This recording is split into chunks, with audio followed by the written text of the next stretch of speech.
right. Whoa. Welcome, everybody, to another BD Boxing podcast, broadcasting to you live from the True North. It's a good friend, Mr. BDA, and I sure am glad. That's right, sure I'm glad that everybody could be on board for this one. Fellas, in this episode, well, we've got another fantastic one for you. Another edition of the YTBC Master Series, where we interview people who have made a significant contribution and or impact in the YouTube boxing community. And today's guest will be none other than IBFP. IBFP has been broadcasting for a while now. He's got a big channel.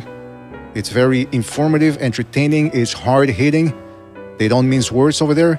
And so we're going to be talking to IBFP, who's been gracious enough to give us his time so that we can really pick his brain and learn a little bit more about him, as we do with all of our other guests in this segment. How they got started into boxing, their philosophy regarding boxing, and of course, we're going to get into Canelo-Crawford, because that's the fight that everybody's been talking about. And hey, by the way, next week, it's fight week, starting on Monday.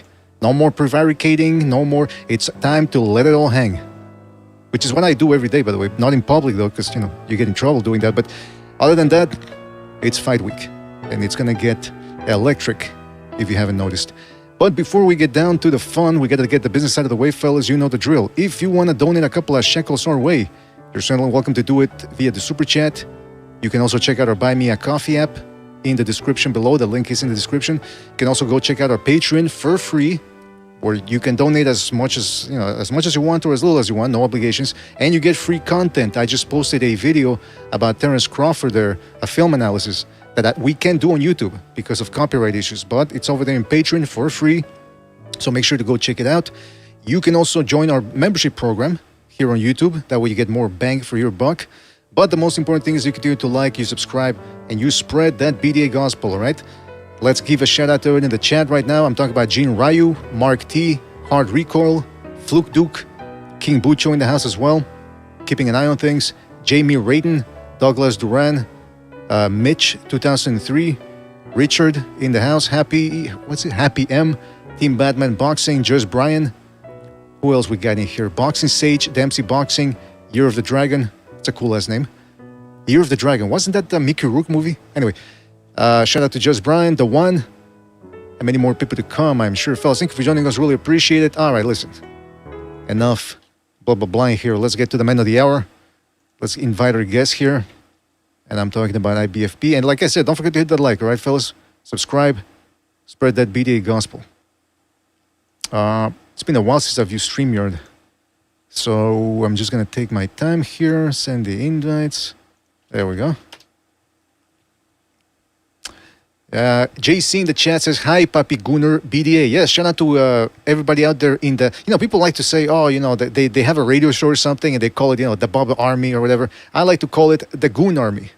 We don't have a BDA Army. We have the Gunnar Army. Always at the ready to fight and goon when deemed necessary. What are people in the chat saying as we wait here? Bray says, first question, what is his race? Yeah, somebody in the Discord is like, ask him about his race, about his ethnicity. He's like, God damn, you sound like an LDBC member. What's the matter with you? Knockout Net is laughing. Hard Rico says, Crawford just built different. Absolutely. David Marino says, we have an edging army. It's not edging. It's called gooning now. That's what the youngins call it. The gooners, the goons. Goon, I hate to sound like an old man, but goons, or a goon, it used to mean a thug, an armed, violent thug that you use to get things done. But now that's been turned into someone who edges. And I don't even know what we're talking about this in a boxing show, but like I said, I'm trying to buy a little time here. Next week, like I said, Monday, it starts, it's fight week. And I'm talking about the big fight between Crawford and Canelo. It is a little bit disappointing, though, that it's such a big fight that Inoue versus, what's his name? MJ, it's getting eclipsed. It's a shame, because that's about as enticing a fight as you can get. It's taking place at 122 pounds. Very few people know who these guys are, outside of boxing circles. So, but I mean, I'm telling you, we're being spoiled on 2 days in a row. And why shouldn't we? Why shouldn't we? We didn't have a lot going on in August. Boxing is a besmirched sport. We don't always get the fights we want. So if we get two big fights in a row, I'm not gonna complain. I'm not gonna say it's too much. I hear that from women all the time about me. No, BDA, you're too much for me. I go, well, sorry, honey. What do you want from me? Can change. I even got a reduction surgery. It still was too much for them. So I don't know what to tell you. But yeah, I mean, it's gonna be a big fight, and I keep forgetting it's not pay-per-view. I keep forgetting it's not pay-per-view. I keep saying, the other day people were complaining about the undercard. Oh, the undercard, it's not that good, blah, blah, blah. And I'm thinking, well, it's not the best undercard ever, but it's not bad either for a non-pay-per-view card. Yeah, you shell out $5, you get yourself the fight there. So I don't understand what the problem is. Martinez versus Mbili, that's a good fight right there. I don't know why that's not what they call nowadays a co-main event, which essentially means the fight preceding the main event. Real quick, shout out to Seed Boxing Fu, who says "Goon on." Isn't that a U2 song? Goon on. It's a feel-good song about persevering and gooning as long as you can. All right, listen. Enough about the degenerates in the chat. I don't know what you guys are on about. Let's start talking to the men of the hour, the man they call Nuke. The man they call the landlord. I'm talking about the one and only IBFP. IBFP, are you there? Can you hear me? Yes, I can. Can you hear me? I can hear you just fine. You're going to have to forgive me. I'm not too familiar with the StreamYard here. I'm trying to boost your volume just a tiny little bit here. No worries. No worries. Well, listen, first of all, thank you for being here. Really appreciate it. And I got to tell you, the YouTube scene out there, it's insane. But it's something that's unique. I'm happy to be here, and I'm happy that you're here too, adding and contributing to the YouTube boxing community. Oh, I hear a little. Do you have something on in the background? Do you have a speaker or something? I don't.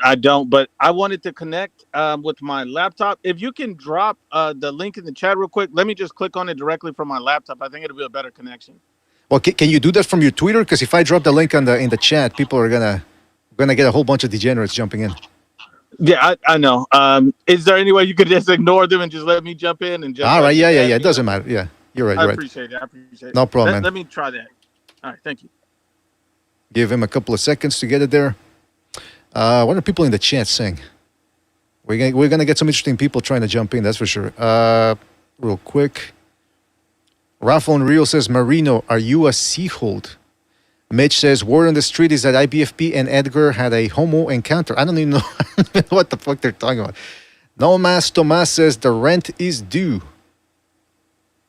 Serg Lowfire says, IBFP and BDA crossover is interesting.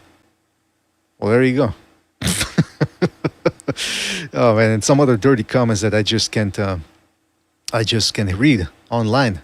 Fellas, this is a family show. I don't know what you guys are on about. I don't know what you've heard about this show. But what was I saying about the undercard? Yeah, so it's a good undercard. Netflix is what, $10? So, and you get this big fight. Now, would you guys rather be paying $80? No, forget about $80. What am I talking about? It's $100 nowadays for a fight of this magnitude. And let me tell you something. I got my qualms, or actually my well, hold on a second. I got a little something against, what's it called? Payperview.com. They got surcharges that they stick on you. And here in Canada, they tell you, well, it's $95, right? But it's $95 US.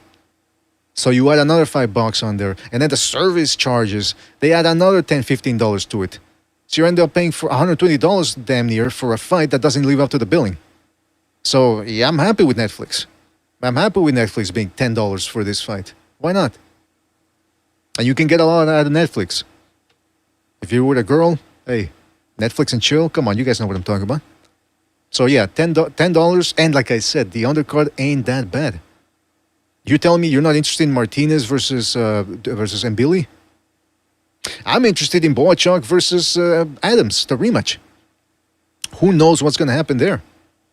I mean, I know Boachuk really made some good arrangements and modifications to avoid that left hook when he fought La Bala Mendoza. Mendoza's got a good left hook. Boachuk never really was in danger in that bout now, was he? So if Brandon Adams is banking on just landing that one left hook, he might be in trouble.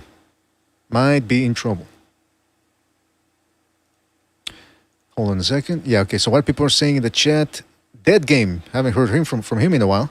Says Eddie Reynoso will white flag Bud by stoppage. What does that mean? He will white flag. Is he saying he's gonna wave the towel and say? No, that doesn't make any sense what he's saying, because pretty sure he's a Bud Crawford fan. Manny Jose Reac says everyone and their mama choosing Crawford. Well, that's the thing. I was listening to a Ring TV interview with Robert Garcia.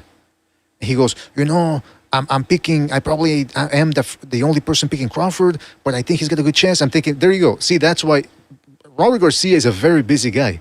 He trains about 100 fighters. He's got a family on top of that. I don't think he's browsing YouTube and Twitters, checking out the predictions for this fight, which is unsurprising. That's why he thinks that the majority of the people are choosing Canelo over Crawford. But if you hear what Doug Fisher said on the 3 knockdown rule, he says most insiders are picking Crawford. In fact, you didn't even have to listen to what Doug Fisher said. Just look at it on if you're perusing Twitter or YouTube. All these, a lot of experts, or so-called experts, are picking Crawford. And now they started changing it up. Now this, because I do think they get the vibe from social media. Now they're starting to say, well, Canelo, Crawford is just very skilled. And don't get me wrong, Canelo's skilled too, because they weren't saying that 2 months ago when this fight was announced. It was all about Crawford's IQ versus Canelo's power and size. Now they're switching it up. Now they're remembering that, hey, Canelo can actually box. He's not just a brute coming forward. He's not Isaac Cruz. The way some of these people make it out to be is like they're talking about Brandon Rios or something. A guy who just puts the earmuffs up and starts wailing shots. That's not how it works. Or maybe Crawford will make Canelo look that way. I don't know. That's what we're all sitting here in anticipation for. But, so yeah, it was just interesting to hear Robert Garcia say that. So it just goes to show you that a lot of people, I don't even know if some of these professional fighters have really seen an entire Terence Crawford fight. I'm not kidding. It's a lot of these fighters, they spend a whole day training, or damn near the whole day training. I don't know if people go to the boxing gym, but if you're training hard, if you're putting in some moxie onto it, and you're actually delivering something, you just don't, not just going there and tapping the punching bag. I'm talking a full workout. You get home, you're pretty tired. You're too tired to get angry at people, to get depressed about shit, to get annoyed. You're just too tired. So now you think a lot of these fighters, after just doing boxing all the time, they get home and they start watching Terence Crawford fights or any other type of fights? At the most, they'll watch the highlights. So they're very, very good, these world-class fighters, obviously. But whether it comes to analyzing a fight and providing as in-depth analysis as possible, just because they're world-class boxers doesn't mean they're the best analysts out there, or that they catch on to everything. So that's all I'm saying. Is this IBFP? Yes, it is. Yes, it is. Okay. I don't know if this is a better connection. Much better, yeah, because I was hearing myself in the background earlier. But Okay. well, again, thank you for being on. And I just want to remind people what this is the YTBC Master Series, where we interview people who have made a significant contribution and or impact to the YouTube boxing community. And IBFP, I remember I started watching you around the time of the pandemic. I think it was a little bit before. And I think you started going live more during the pandemic, which we're going to get into. And that's for a while you stopped doing the live streams with panels and all that. It was, you would do videos, and then every once in a while you would go live for about an hour, and then you would dip out. So it's good to see that you're back on the panels, because they're gosh darn entertaining, especially now with Canelo-Crawford. It was already electric before, and now it's got an extra jolt to it. So it's very, very, very entertaining what you got going over there. But the first question that I ask our guests here, because I don't really know, how did you start? How did you get into this sport of boxing? I'll be honest with you. I've loved boxing ever since I was a little kid. My family, they always, loved boxing. De La Hoya, Roy Jones Jr. You already know Tyson. Like for years, I come from a family that's always loved and been passionate about boxing for a very, very long time. But one thing I'll tell you is what got me on to YouTube and started on this. This was years ago, and I don't know if it was about 7 years ago now, 8 years ago. It's somewhere around that. I was watching. I don't know what fight it was, but I would watch a lot of fights, and they were all pay-per-view. And I don't know if it was a Floyd fight or what. And I remember everybody was like, hey, or maybe it was even the Canelo Triple G1. And I think I started on Canelo Triple G2. I think my channel started after that. And everybody, I would have friends and family gathered around in the living room, and we would watch boxing, and we would go back and forth. And, I would be explaining things to everybody, and breaking all this stuff down. And then everybody would be like, hey, man, you should be saying this to somebody else, or you're better than the people on the TV, and they don't know what they're talking about. They should be listening to you. And so everybody was like, you should really start this channel. Like, you should really start this channel.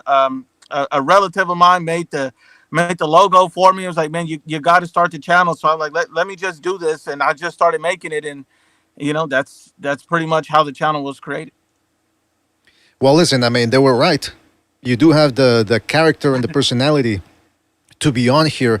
I watch all sorts of channels, and there's very informative channels out there that they let you know about the technique and the boxing news and all that. But what takes it to another level is when somebody's got moxie, panache, a sense of humor too. But that's why I like your channel, because not only is it informative, and on top of that, you allow people to jump on. You don't censor people. You're like, hey, yeah, come on in, and whoever wants to debate or whatever, or just speak their mind, you let them on. But you also make it entertaining. So that adds an extra layer to it. And it's interesting because I was actually thinking about that when I was perusing the list of questions that I would ask you is, were you that type of guy that were you in a circle of friends or at a party or whatever? Are you the guy that starts adding to the conversation more than just listening and reacting to people? And I think that's the type of guy you are, because your friends told you, hey, you should start a boxing channel. I think they were right. Yeah, I mean, they really pushed it. And the interesting thing about this is, everybody was getting more into boxing because I would like break down everything. I would talk to them about everything. So, during the week, they'll be texting me like, hey, man, I'm ready for the fight coming up, or ready for the next fight. What do you think about this? What do you think about that? And, that's when they were pushing. But the real reason they were pushing outside of that is they said that they went on YouTube and they couldn't find any good boxing content. Like they found Dante's Boxing Nation, Boxing Ego, and they said every time one of these guys would make a semi-coherent point, they would make it racial or biased or be negative towards people, and it was just not always honest and authentic, and it would make people feel like, I can't watch this. Like it's a bunch of lies or things we know is not true. Yeah, I don't mind the racial aspect. If people want to inject race into it every once in a while, okay, fine. But if it's all the time, you're like, why don't you just start a race channel and forget about boxing? Because I'm not hearing any boxing when I go in some of these places. So, I mean, hey, listen, it's a free country. People can do whatever they want. By the way, just real quick, shout out to SSC for his contribution to the super chat. He says, salute to BDA and IBFP, two legends in the YTBC. All right, shout out to SSC for his contribution. And shout out to Nomas Tomas OG, who says, Nuke, you keep it 100. Shout out Kid Chin. Now, what'd you say? Hit Kid Butt Chin. All right. It's a long ass name. But shout out to those guys for their contributions with the super chat. Now, you mentioned Roy Jones. You're a Roy Jones, not fanatic, but I mean, you watched him growing up. In hindsight, do you think people are sort of forgetting about how dominant the guy was? Because, real quick, one of the things I keep hearing when people bring up Roy Jones is, oh, but he really fell off hard once he lost his speed. He was all just physical talent. And I kind of disagree with that. Do you think he's sort of being underrated now? I think so. I mean, when I see him in a lot of these conversations and people talk about Roy Jones like, oh, this guy could have just beat him or that guy could have just beat him. I hear even people talk about Better be of Bivol. And I have a tremendous amount of respect for both of those guys. I think they're both elite. I think they're both excellent fighters, and I will take nothing away from them. I think Roy Jones Jr. in his prime beats them both. And I think that people get mad about those statements. I think that, even somebody asked me, what do you think about Canelo, Roy Jones? And as much as I have admiration and how great I think Canelo is, I think Roy Jones beats him just as easily as he beats those guys. I think a prime Roy Jones was something special and something extremely rare in the boxing world. But, let people tell it. I'm just a fanboy and all it is. Because, you're going to have the haters and the trolls, but you're also going to have people that support your movement. But, yeah, I think Roy Jones Jr., he was more than just physical specimen. He was a truly, truly gift to boxing. And I mean, it even bothers me when I see guys like Floyd Mayweather like talk about him or disrespect him, and it's like, I have my own thoughts about Floyd. So I think Floyd's a tremendous, great fighter. But at the same time, I also feel like Floyd took a lot of, easy opportunities, cherry picks, didn't fight guys at the right time. I mean, I can literally dissect this man's resume. And so I see how people put him at GOAT status, and he's one of the best ever. But it's just like you didn't do what Roy did. You would never take the risk that Roy took. So I don't really like the diss and the disrespect. He thinks that his record is everything. And it's really, a record means nothing. If you're undefeated by the end of your career, 9 out of 10, you didn't take the risks you needed to take when you needed to take them, in my opinion. That's a good point. Those are some good points. Look, I mean, Floyd Mayweather had a fantastic career too. But you're right, though. He wants to clown Jones for getting knocked out. And I know he didn't get knocked out at heavyweight, but Roy Jones did move up to heavyweight. That's a big jump from middleweight, because that's where he won his first title, to middleweight. Not a lot of guys have been able to do that. Bob Fitzsimmons is the only guy, along with Roy Jones, who got themselves a middleweight title and then a piece of the heavyweight title, or the heavyweight title. So Roy Jones does deserve his credit. And I've said it before, Roy Jones wasn't all just physical talent. And there's two examples that I give. When he was a commentator on HBO, and I'm talking back in the 2000s, he would say things, he's looking for the right hand, or he's about to throw this or about to do that. And then a round later, boom, it happens. And you're sitting there, you think, okay, he's not. I mean, if he was just all speed and all power and that's it, all athleticism, I don't think he would have made it as far as he did. We've seen guys who are physically talented not even accomplish half of what Roy Jones did. So this whole narrative of Roy Jones was all just physical talent and that's it, I don't buy it. I don't buy it at all. I agree with that. And just to piggyback off of that, I remember the AJ Usyk 1 fight, and AJ went in there, and before AJ got into the fight, Roy Jones was breaking down like the keys to the fight. And so I'm watching Roy Jones talk about this, and then he mentioned something interesting. He said, if AJ wants to win this, he needs to dissect his body. He needs to go to his body and really break him down aggressively. And I thought about that. Now, obviously, AJ tried to box Usyk, which was very stupid, but he did hit him with one or two good body shots. And at the end of the fight, Usyk says, yeah, he hurt me to the body. AJ had the formula and the game plan. Roy Jones called it before it even happened. He just didn't stick to it. Not to say that he would have even beaten Usyk. I don't want anybody saying that I think he's just going to run over Usyk or anything like that. I'm just saying, I feel like if he would have stuck to that game plan, he would have had more of a chance. Not that he would have won, but more of a chance, because if Usyk is saying you hurt me to the body, Roy Jones has already said, hey, this is what he needs to do to win. I think that, AJ didn't really have the right voices in his ear. I mean, even coming into those fights, AJ was saying idiot things like, oh, I don't know what my stamina is. You can't fight a guy as great as Usyk and not know where your stamina is. It's just, you just have no chance against a guy like that. I didn't know. I didn't even know that had happened. I didn't know that. That's interesting to know, man. Joshua, sometimes he'll say things that you leave you scratching your head. By the way, somebody in the chat says Roy Jones was great, but Crawford is just different. Listen, we're gonna get to the Canelo-Crawford thing. We're gonna get to the Canelo-Crawford thing because people want to hear your opinion on that. I mean, there's still a lot to say. You know what surprises me about this fight? Usually, when there's fights that excite boxing fans, there's about a period of 3 weeks preceding the actual fight where things just die down. It's almost as if people get tired of talking about it and they want to move on to other things. This fight, I don't know if it's because it's so big or because we haven't had much going on in boxing the last 2 weeks. People haven't gotten tired of talking about it. That's true. People are fascinated with this fight.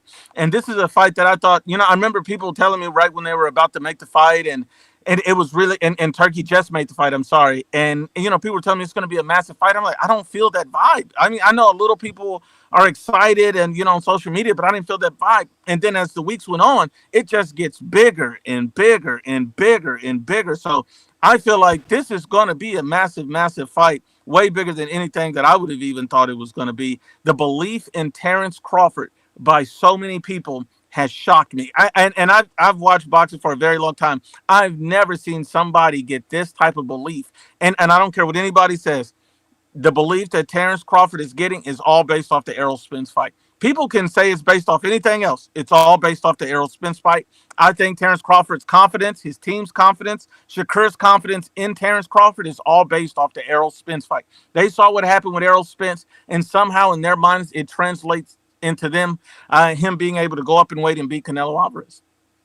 Well, that's a very good point. Yeah, a lot of this mystique around Crawford is largely because of the Errol Spence fight.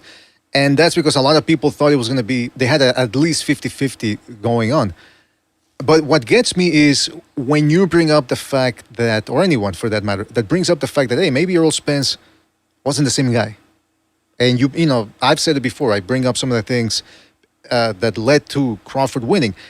Instead of addressing that and assessing Crawford and Spence for the fighters that they were on fight night, or you're just making excuses, or you're an Errol Spence fanboy. Listen, one of the reasons why I picked Terence Crawford to win that fight, one of the main factors was what two of our panelists here, Jimmy and Boxing Chief, said. They said, look at the Danny Garcia fight and the Ugas fight, post-Spence accent. When they hit him with good shots and they knocked out his mouthpiece, look at how he reacts. He's looking at the mouthpiece, following it around like a lobotomy patient. That's not normal. He didn't used to do that. He didn't used to get react that way when he would get cracked by Kell Brook or by Lamont Peterson. Yep. And then on top of that, the alcoholism that people suspected him of in the build-up to that fight, just a whole bunch of factors. But people go, oh, no excuses. So then how are you supposed to fucking predict the fight correctly if you're just dismissing important factors that affect the fighter's health? It's insane to me how people react. That's a very astute point. And you got to really think about it, and I think that people always think you're trying to discredit Terence Crawford if you say something that's just simply factual. I mean, I look at it like this. There's a guy in the chat, Dr. Mafungo, and shout out to him, man. He said it's based off styles and ring IQ as well, not just the Spence fight. Now, the funny thing about that is you base somebody's skill set and what level they are based on the level of competition that they're consistently fighting and what weight class. You take all of that into accountability. And I don't take anything away from Crawford. I was one of the biggest Crawford supporters the entire time I've been on YouTube. Go back and watch all my early videos. And I was slandered as a Terence Crawford fanboy. Now people say I hate Bud, and I don't. I'm still a huge Terence Crawford fan. I have literal pictures with the man in my house. I met him in Texas at the mall for a Cowboys game, all kinds of things. So my whole thing is for people to just try to, I don't know. It doesn't make any sense, but it's taking nothing away from Terence Crawford. But when you look at everything, when somebody brings up, it's ring IQ and his skills and all of this, I don't take that away. He's very skillful. He's a great fighter, all of that, but he makes a lot of mistakes. And I think that people don't understand that. And, when people bring up, but Floyd beat Canelo, and I think that people realize that Canelo was 23 at a catch weight, and Floyd Mayweather was the number one pound for pound fighter in the world. I right now, I can't think of a 23-year-old fighting the number one pound for pound fighter in the world. I mean, maybe there's one somewhere, but I don't really think that's that common. And then when he fought Dimitri Bivol, people don't realize he's coming in with less reach than Crawford, less height than Crawford. Everybody says he's less skilled than Crawford. So why is that not chasing greatness? I really don't understand it. When it's a level of double standard, and I have not seen Terence Crawford fight Killer's Row. I just haven't seen it. If Terence Crawford was the guy they said he was, he's not afraid of anybody. He'll run through everybody like a Mack truck. When Canelo said, I'm not fighting Bud, I'm not going to get any credit for it, they're not going to do right or whatever, and that fight was off temporarily, Janabek from 160 called out Terence Crawford. Terence Crawford never responded to that. Now, I'm like, if legacy matters, you could have moved up, been a five-weight world champion, unified, and you just ran through Janabek. But he wouldn't even acknowledge it. And when you got Turkey Al-Sheikh in your pocket, you can make any fight in the world. I think, to me, that kind of showed me a lot about Terence Crawford. I mean, if you were really just this guy that was ready to fight anybody, Triple G was that guy, in my opinion. Triple G was the guy that was ready to fight anybody. I feel like if Terence Crawford was trying to be like that, he would have said, oh, man, I'm fighting Janabek. I'm going to snatch those belts, and then I'll get to Canelo. It was not like I need to fight somebody to get to Canelo. It's like, just give me Canelo, and that's where he kind of lost me on. Yeah, listen, you make some very fair points, and I already know people are going to say, they're going to hear this, and they're going to go, oh, he's hating. No matter what you say, people aren't going to address the points. But I'll do it for them. Look, listen, I appreciate what Crawford did to Spence, because whether Spence was compromised and to what degree he was compromised, that can be debated. And Ugas and Danny Garcia couldn't do half of what Crawford did to Spence that night. So he wiped the floor with him. These other dudes, they couldn't do it, and they were top welterweights. So I do give Crawford credit for that. He made him look like an amateur, which he should have when Spence was in that condition. But everything you mentioned before that, it's true. And look, listen, he said he weighed 170-something pounds. as far back as 2018, when even before he fought Jeff Horn for his first title at welterweight. And now it's all coming out. Crawford says he's not cutting muscle prior to this fight. What's his name? Bomac said he should have moved Crawford up to 168 for a long time ago, but he wanted to take advantage of the situation. And Andre Ward just recently, somebody posted that on our Discord. Shout out to Bray. Bray just posted a clip of Ward saying, "Oh yeah, when I moved up to 175, I was talking about moving up in weight, but then somebody told him, no, you're not moving up, you're just not cutting up weight anymore." So everything's coming out now that Crawford might not exactly be the smaller guy, or as small as people are making him out to be, come fight night. Well, I mean, Bomac then already told us, like, hey, he should have been at 168 a long time ago. Mm-hmm. So if he should have been at 168 a long time ago, so he's just been, we wanted to take advantage of 35, 40, and 47. What does that tell you? It tells you a guy was making a conscious decision to fight somewhere where he could take advantage of weight classes instead of doing what Canelo Alvarez has been doing his whole career, and that's chasing greatness. And I just think that that's different. I mean, it's just funny when people tell me about these things. I mean, look, I'm going to come out with a prediction here in a few days or even tomorrow or at some point. I've been working on it, and I've been really thinking about who wins the fight and how it wins. And I truly believe Canelo Alvarez wins, but I think Canelo's going to win in a more dominant fashion than people believe. I've thought about this a lot, and I think that I have just really, and it's taken nothing away from Crawford because he's truly great, and he may win a few rounds, but I think that Canelo Alvarez is at some point going to dominate him like he's never been dominated before, and I think ultimately the fight's going to end in either And in one a few ways, either Canelo brutally knocks him out, Bomac throws in the towel, or Terrence Crawford does not come out of his corner. It's going to be one of those things where he refuses to come out. And I know people say, "Oh, you're this or you that." I gotta, and I know that Crawford's a dog. But that's at 47. Mm-hmm. That's when he was on knockout street. This is different, and I think that a motivated, healthy Canelo that we're about to see at the best way. Every fight at 168. BDA, Canelo's dominated every fight, and I know people are going to be, oh, like, no, that can't happen, and this can't happen. I can't see Bud losing because he's undefeated. There's a lot of undefeated fighters that people thought would never lose that lost. Mm-hmm. That's part of boxing, and that doesn't make you a bad fighter or a sucky fighter because you lose. Fighters lose. That's a part of the sport of boxing. Show me a fighter with the undefeated record. I'll show you a fighter that's never truly taken elite risk and challenge. And I think Bud, as great as he is, he's either not going to come out of that damn corner, or Canelo's going to, or if he has the heart he says he does, he's going to go to sleep on the canvas, or Bomac's going to throw in a bag of Cheetos. That's going to be it. Come on. Somebody left a comment in one of our videos saying Bomac's been, he doesn't just eat the Cheetos, he crushes them and snorts the Cheetos. And I'm thinking, come on, what the fuck? people just leave some crazy comments. But listen, what you were talking about, the weight issue there with Crawford, one of the counterpoints I keep getting is, yeah, but everybody cuts weight. And I'm thinking, wait a minute, hold on. Damn near 30 pounds? Every fighter's cutting damn near 30 pounds? What do you think about that? Yeah. Every fighter's not cutting that much weight. And if you are cutting that much weight, something is very, very wrong. I mean, look at Devin Haney. The guy's ballooning up against guys like Regis Prograis and Vasil Lomachenko. I mean, clearly Devin Haney has been one of the worst, weight bullies in the sport of boxing. This and a lot of people don't want to talk about this. Like Andre Ward said years ago that we need to have like same day weigh-ins and all this other type of stuff. He wanted rehydration clauses in every fight. Andre Ward was calling for this, but he won't say anything because Crawford or Devin Haney, and not even to make it racial, but because a lot of black fighters follow this path. He's not going to call for that because he doesn't want to offend anybody. And my thing is just be the guy you're supposed to be and really speak on what you believe. Because I mean, and look, I'll tell you this. I think David Benavidez has been guilty of that as well. Like I think, and David's an excellent fighter, but I think he's been guilty of that, trying to drain down and fight smaller guys. You see, where's his power? Where's the monster since he's been at 75? The man has looked like a cupcake. Well, I think he's eating too many cupcakes. I think that's one of the problems. But David Benavidez, I like watching him fight because he will go for it. But the same criticism that gets applied to Canelo should be applied to Benavidez too. He ain't knocking anybody out. At least Canelo's dropping them. This dude is, he's trying his best, and he can't put a dent on Gvozdyk, Morel. It's interesting. BDA, this is why I'm losing it. Why is Canelo held to this standard that he has to knock out everybody or else his fight is a failure?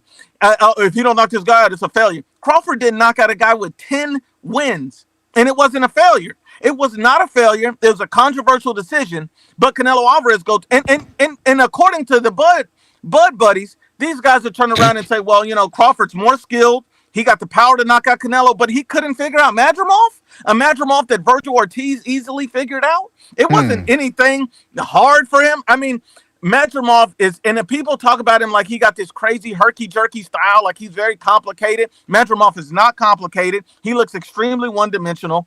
And I'm sorry, but I think he's being vastly overrated, Madrimov, that is.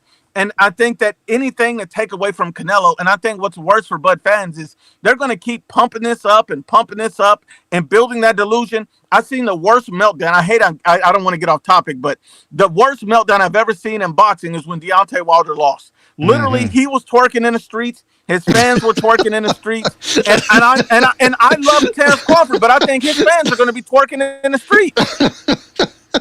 All right. Well, first of all, hold on a second. I gotta read a couple of super chats here. Shout out to. It's gonna be ugly. They're gonna be twerking in the street. That's a hell of a sight, let me tell you.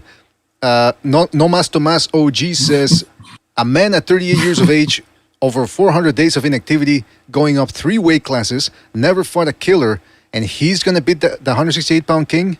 Yeah, that's a good point right there. Shout out to Nomas Tomas, and shout out to Greg Terrible for his contribution to the super chat. He says, IBFP, the YTBC might label you as getting off code.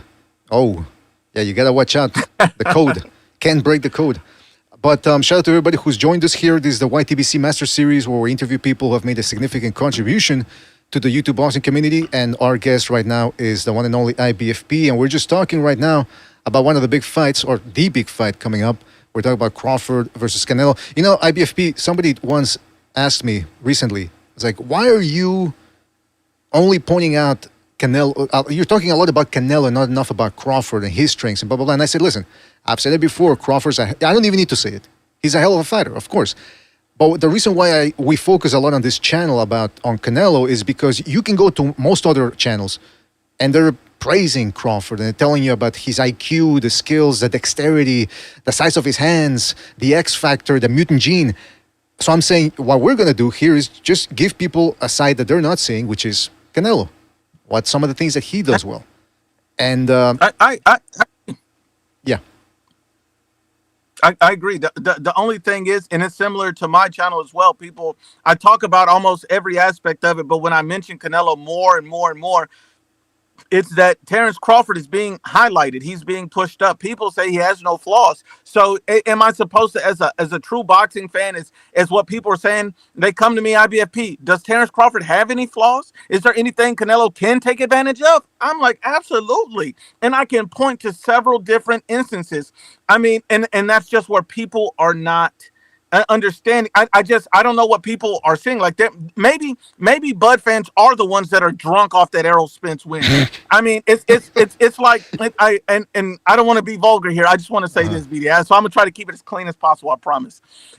It's like if you meet up with, like, I don't know, a fat chick, right? And so you meet up with a fat chick, and you take care of business on the fat chick, but it was a one-off. You were in a slump. You needed to hit it out of the park one time, so you knock out the fat chick. You do what you got to do, and now she thinks that she's at a level where she can always get the good-looking guys. No, you're still the fat chick. Like you need to be humble. You need to be where you belong. You don't belong up here. This was a one-off. Like, yeah, I was being nice. I threw you a bone, but like, don't think that you don't speak to me. You see me in Kroger. No, look the other way. I don't know you. Like, don't do this. Like, please don't do that. Like that's what I like to make these references because people don't always understand. Sure, and then the hand history vault says IBFP speaking from. I am speaking from experience, and I'm not ashamed of it. I mean, I had a. I'm gonna just tell you this, man. I'll just tell you this.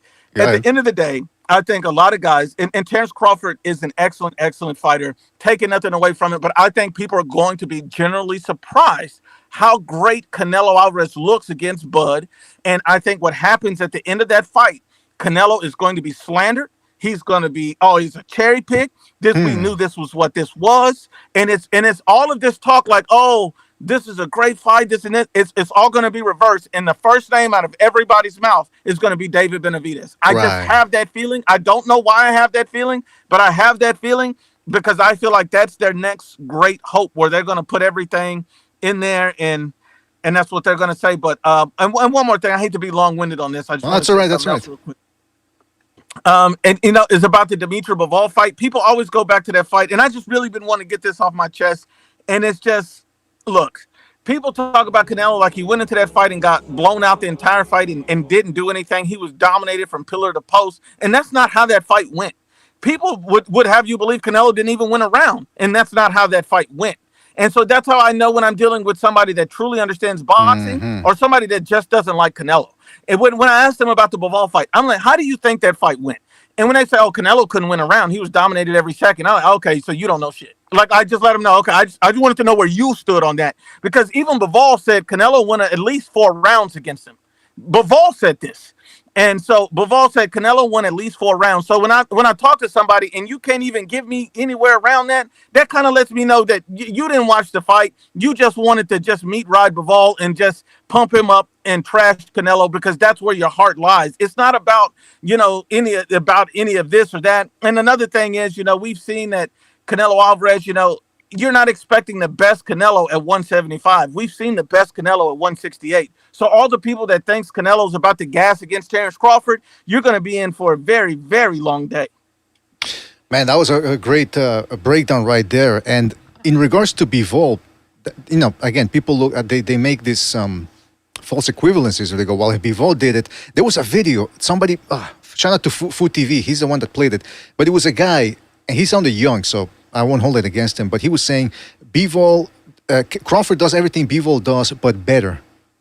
And I said, wait a minute. I mean, Bivol's the guy who just fought the literal monster. Forget David Benavidez. That's not the monster. The Beterbiev's the monster. Stopping everybody, literally everybody. No one ever went the distance with this dude in a professional fight. Bivol goes 24 rounds with him without hitting the canvas. That's how slippery this guy is. He's a slippery Pete. That should be his name. And he's very difficult to hit with a clean shot. Crawford, for all his strengths, which are mainly from the offensive arsenal that he possesses, the timing and all that, defense ain't his strong suit. So when people say he's going to do what Bivol did, I have a hard time seeing it. Maybe I can't see it. Maybe I'm not smart enough. But I don't know where they get this from. By comparing what Bivol did to Crawford, I mean, that's a bit of a stretch. I mean, look, man, I'll say this. That's a massive stretch. And here's another thing. When you look at everything and you see Canelo, Bivol, and Bud, and you see those ridiculous comparisons, and I've been seeing them nonstop, and I'm like, I don't even know how you feel like you can come to a conclusion like that. Bivol, statistically, when Canelo Alvarez fought him, was the number 1 defensively rated fighter in all of boxing. Above Shakur Stevenson, Bud wasn't even top 5. He wasn't even top 5. And when Demetrius Andre was top 5, I was like, well, that doesn't matter. People were trying to use that. Well, Demetrius Andre, like, he's fought nobody. He's fought my grandma. Of course, he should look great. Guys out there fighting the level of my grandma should look like a killer because you're fighting my grandma. Fight somebody significant, then we'll see who you really are. That's why Demetrius Andre, I have a whole slew of things to say about him, and he blocked me on social media. Me and Demetrius Andre got a whole big old deal, man. But the point I'm making is Dimitri Bivol is one of the best defensive fighters in boxing. He took out the killer and Beterbiev that nobody could take out. He beat Canelo Alvarez at the peak of Canelo. Even though Canelo moved up in weight and all that, he beat Canelo, but at the same time, Canelo did show a good accounting defensively and offensively early in the fight. So one interesting thing about it is when somebody would compare a guy like Bivol when Bud is not even statistically at the level of him with his defense or his jab, I don't understand how somebody thinks that. And one more thing, BDA, I just want to say this, is that people always talk about Canelo don't have power. He ain't been knocking out people. He ain't been doing this. I'm going to tell you 2 things. One, I had somebody the other day leave me a comment and they say, well, if Terence Crawford was fighting David Benavidez, I'd pick David all day. But since he's fighting Canelo, I'm going to pick Terence Crawford because Canelo can destroy him, but Benavidez can. And I'm like, wait, hold on. You mean hold on. So Caleb Plant fought Canelo and Benavidez, and Caleb Plant said the biggest puncher he's faced is Canelo. Hmm. Dimitri Bivol fought better BF and Canelo, and he said the bigger puncher was Canelo. So all of these guys have been saying Canelo's the bigger puncher. Canelo's the bigger puncher. And you mean to tell me that Canelo's going to fight Terence Crawford and his power is not going to play a role in the fight? These guys are truly delusional, and we've seen Canelo have knockout power at 175. And he had legitimate power against an elite Bivol and was still able to hit him and win rounds. Crawford could not win one round against Dimitri Bivol if he tried. And if anybody in the comments believes, anybody, that Terence Crawford would win one round against Dimitri Bivol, you really need to slap yourself. Oh, well, we're not going to advocate assaulting actually, no, technically you said they should assault themselves, so it's all good. No, Legally, it's not assault. No, it's called a hand hug to your face. Give your face a hand hug. Nobody, hey, that's a hand hug to your face. Please I'm going to do that one. I'm going to use that one when I punch my wife. I'm going to, I'm giving you a knuckle hug, Now, listen, shout out to Finding Adrian for his contribution to the super chat. He says, what's he saying? He says, does Bud really have IQ when he had a chess match with Porter, who's not known for his smarts, but his grit? Well, what do you think about that? Because I do think Porter has some smarts, the way he sets up the fence and all that. Did you see any advanced IQ there against Porter? No. I mean, if I got to be honest with you, I thought Terence Crawford was about to lose the fight. Oh. Not only did he put a couple of hard shots, and Porter's not known as a puncher, so I wasn't expecting Porter to hit Crawford with anything that would move him, but I seen him bothered to the body and then one over the top, and I was like, that's odd that you're so bothered by that. And I know Porter has speed, but Porter's never been an A-level elite fighter, but he's been quality throughout his career. And that was obviously at the end. But the fact that Porter was able to do all of that, and people seem to think that Canelo can't do anything, or people just don't understand what the Porter fight was. Like, maybe they didn't pay attention. They just see a knockout. A lot of people don't realize Terence Crawford's power bailed him out of that fight. His power will not be there to bail him out of this fight. Understand that. If you're picking Bud Crawford, remember, his power will not bail him out of a Canelo Alvarez fight. That's just it. It's not going to bail him out. The power will not be there, and he's in danger every minute that fight goes on. His body's in danger. His arms are in danger. His chin is in danger. Just understand, he's in danger. And we're going to find out how good Crawford is. Maybe Crawford is more durable than I believe, and it goes 9 or 10 rounds. Maybe Crawford is not as durable as I believe, and Canelo stops him in 3.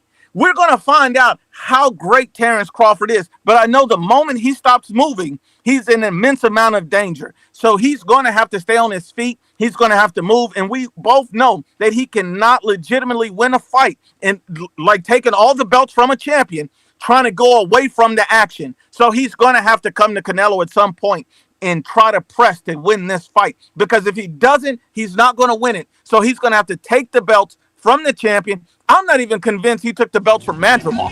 I feel like that should have been a draw and run that back. But the Porter fight, his power bailed him out. And I'm sorry, but his power will not be there for Canelo Alvarez. And I got a lot of respect for Bud. And it's nothing against Bud.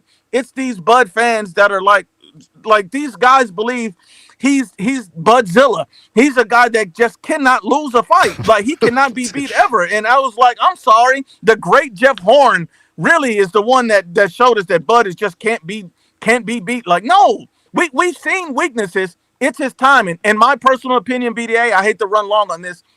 My personal opinion is, I think the reason why Bud Crawford ran away from 154 so fast, because he did have a moment to think that he was going to compete there and try to go undisputed. But in my opinion, the reason why he ran away from 154 so fast, because he knew his time was up. And what I mean by that is, Bud, as great as he is, he had a chance to win in every single fight against everybody in the division, but those fights weren't going to be easy. And there's a high percentage chance that a guy like Virgil Ortiz, Bakram Murtazaliev, one of those guys was going to clip him, and he knew that was going to come. And at the end of the day, it's not to say that he would have lost those fights. I think those fights would have been very, very competitive, and I think Virgil and Bakram both had a legitimate chance of beating Bud Crawford. But my thing is, I think Bud didn't want those kind of fights, because if he loses to Canelo, I was daring to be great, and I get a massive payday. But if I lose to these guys, I'm just, oh, I was overrated. The Spence win didn't mean that much. So which one is better? There's a pot of gold after the Canelo fight with a bunch of built-in excuses nobody will hold against you.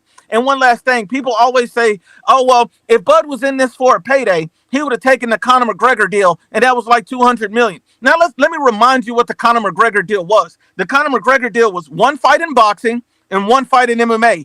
Crawford would have got his head knocked off his shoulders in MMA. Ain't no way he was going to allow that to be that embarrassing. He wasn't going to allow himself to get that destroyed in a sport he knows nothing about. So yeah, he might win one boxing match against McGregor for a lot of money, but he was going to get toasted in MMA, and he didn't want that kind of beating. So instead, he said, "I'll take a beating from Canelo before I take one in MMA, or before I have a chance to risk and lose a fight against Bachram or Virgil at 54. Because if Madrimov can push you to your brink, what can Virgil do? What can Bachram do? Those are legitimate questions, and I think Terence Crawford fans don't want to answer those questions. They don't want to look at their reality. All they want to do is slap their ass and wave their hands. Well, you know what? I mean, listen, when people say, it's true, though. That McGregor fight, I said it in a video, too. Is like, I don't think he wanted, and the McGregor fight would have been a big payday. But like you said, if he loses in that MMA fight, listen, Crawford, like most high-level professional fighters, has an ego. That's what's made him so successful, because when people tell them, oh, you can't do this, or when they start seeing some doubt, or people start doubting them, they take that as a challenge. That's what separates them from the lower-level contenders. But that ego also is the reason why he starts getting into Canelo's face like he wants to kiss him at the press conference, because he read the comments of people saying that in the first press conference he looked scared. And he even admitted it. He said, somebody said that I was scared and I had to push him to let him know that this is my fight. Who's the boss of this fight? So it gets to him. So what I'm saying is, you're right. I think there is a certain degree of truth to that if he would have lost to McGregor in an MMA fight and he gets ragdolled, I don't think his ego could handle it. And I don't think most guys could handle that. I don't think most professional boxers would handle it. But when people try to make it out to be as if, no, he's choosing legacy over money, I'm not quite convinced about that. Not quite convinced. By the way, interestingly enough, you said Crawford's body is in danger. That's actually a good connection to what we're talking about, banging fat chicks, because your body's in danger. When you're a fat chick, she turns over on you, good luck, man. You're going to need a truck to move her.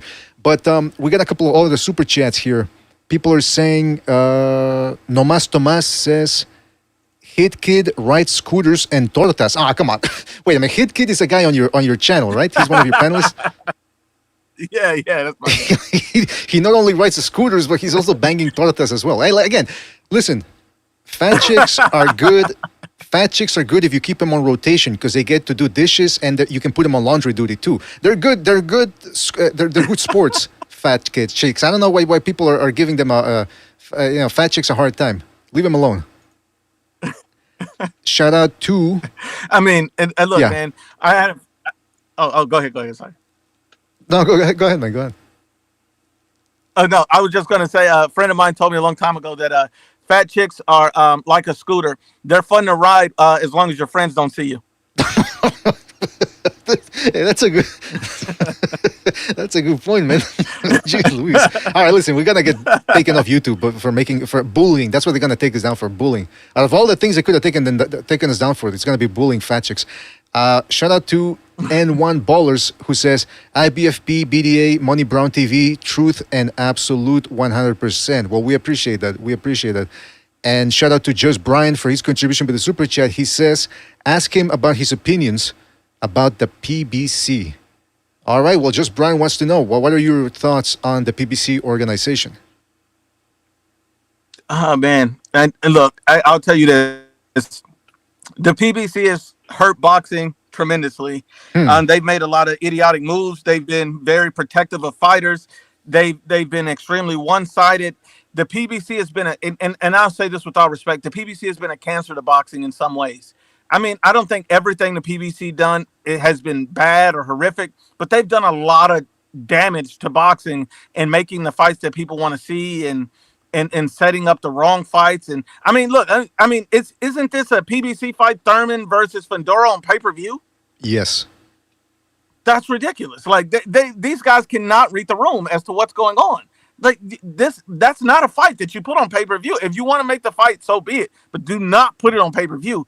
This what I mean. The PBC does not work in the best interest of the fan. The PBC works in the best interest of the PBC, but they're actually shooting themselves in the foot when they make idiotic decisions like this. You can't have a guy like Turkey Al-Sheikh pouring all this money into boxing, and the best you can come up with is Fedora Thurman on pay-per-view for $80. You don't want to be in business if you're moving like this. Well, I mean, they don't have a choice, though. That's the thing, though. They don't. Where else? I mean, these dudes want to get paid a certain degree of money, a certain amount, and the PBC can't come up with the money because, from what I understand, Amazon isn't giving them much, if at all, any at all. So, yeah, that's what they got to do, pay-per-view. And, you know, the PBC, look, people accuse me of hating the PBC. I don't hate the PBC. I dislike it because of the, you know, it's like if you go to a restaurant and they give you shitty food, right? You see rat fur on the hamburger and all that. You're going to go, I don't like this restaurant. I don't like the food. Now, if the owner is a nice guy or whatever, I'm just going to say, listen, you got a shitty restaurant. I'm sorry. I don't hate the guy. I don't hate the, you know what I mean? It's the same thing with the PBC. Yeah. I'm a boxing customer. I'm a boxing customer. If you give me a good product, I like it. And if it's not, I'll complain about it, especially since I have a platform to do so. So people just look at that and they go, oh, he hates the PBC. He's got a personal vendetta. It's not about a vendetta. Listen, when the PBC started, I was happy. 2015, they said boxing on NBC and CBS, I think it was CBS, for free. I said, fantastic, sign me up. I'm all for more boxing. But then, they, like you said, they start over-marinating fights or just downright not making them. And people come up with that excuse that, well, you know, they didn't have as much money as Turkey Al-Sheikh. Hey, come on, $500 million? That ain't peanuts. They blasted it all away. They just threw it all away. They got kicked off a whole bunch of networks. And people like to say, well, all networks are ending boxing. They're all ending it. Hey, how did fucking Top Rank just manage to secure a deal with stars of all networks? Why the hell would they be interested in boxing? So if you really work hard at it and you got a good company and a good product, you can get on network, I mean, not network, but on a TV network. BBC can't do it because of their track record. Like you said, sordid history. PBC has burnt every bridge they've been a part of. So it's like when they had great opportunities to make great fights and get exposure for guys, they blew it. If they truly wanted to make a guy like Tank Davis, you know, like a superstar, Tank Davis could be carrying their company right now if they truly believe he was as good as they said he is. But they had to move him protected, and he wanted to be moved as protected himself because he said, hey, I'm never asked for these fights, and I'm okay with not taking them. Like these are his words. So my whole thing is, if you truly want to build a company with true value, there's going to have to be risks that are taken to build that company the right way and go about it the right way, or you're going to have a bunch of hype jobs. I mean, look at Deontay Wilder, hype job. Tank Davis, hype job. Like you can't keep coming out with all these guys. Errol Spence, the man didn't live in the gym; he lived in the club. He was he said. I mean, Errol Spence said one of the biggest regrets of his career that he did not train as a boxer should have. He did not live a boxer's lifestyle. The man was drinking and partying and doing all that. And to his credit, he's a tremendous athlete, and that's why he was able to unify titles and make it that far in his career. And congratulations to him. But I mean, that's just not a recipe for long-term success as a boxer. Definitely not, man. Alcohol and I'm not saying he was doing, you know, snorting the no sugar, but alcohol by itself, it actually thins the skin, because I think something with the chemical composition, it reduces collagen or whatever. Julio Cesar Chavez used to eat, you know, whenever he would get hit flushing, nothing would happen to the dude. By the time of the mid-90s, when he was renowned and it was a well-known fact that he was out there drinking and partying, he would get sliced up. And you're thinking, why you see all of a sudden? And he was drinking. That's what the drinking will do to you. Dr. Margaret Goodman wrote about it on Ring Magazine a long time ago. So it's I'm not giving you bro science or whatever. I'm the doctor said it. Yeah. By the way, shout out to Eugene. That's very intriguing too, man. Yeah. You still there, IBF? Sorry, you cut off. What did you say? Yeah. Can you hear me? Yeah. Oh, no, I was saying Eugene. I didn't know how to say his last name. Yeah, Eugene. I think he's from Louisiana or something. That's what it sounds like. Eugene Bro says, Ashy Knuckles is actually Ashy Balls. Come on. See, you know, legally, I'm obligated to read super chats. That's just, it's a legal clause that I can't escape. But this type of comments make me want to shut down the channel. Come on. Ashy Knuckles is actually Ashy Balls. I mean, come on. Where's the respect nowadays, IBFP? Where did that go? I, I, I mean, look, man, the respect, and this is with all due respect, but the respect has went up Mirage's ass. That's where Nah, the come respect has went. on. And that's a big ass, by the way. So it's a nice No, gaping loose asshole. and shout out to Jin Ryu, man. I like that guy, man. Jin Ryu, long time supporter. Much respect to Jin Ryu, man.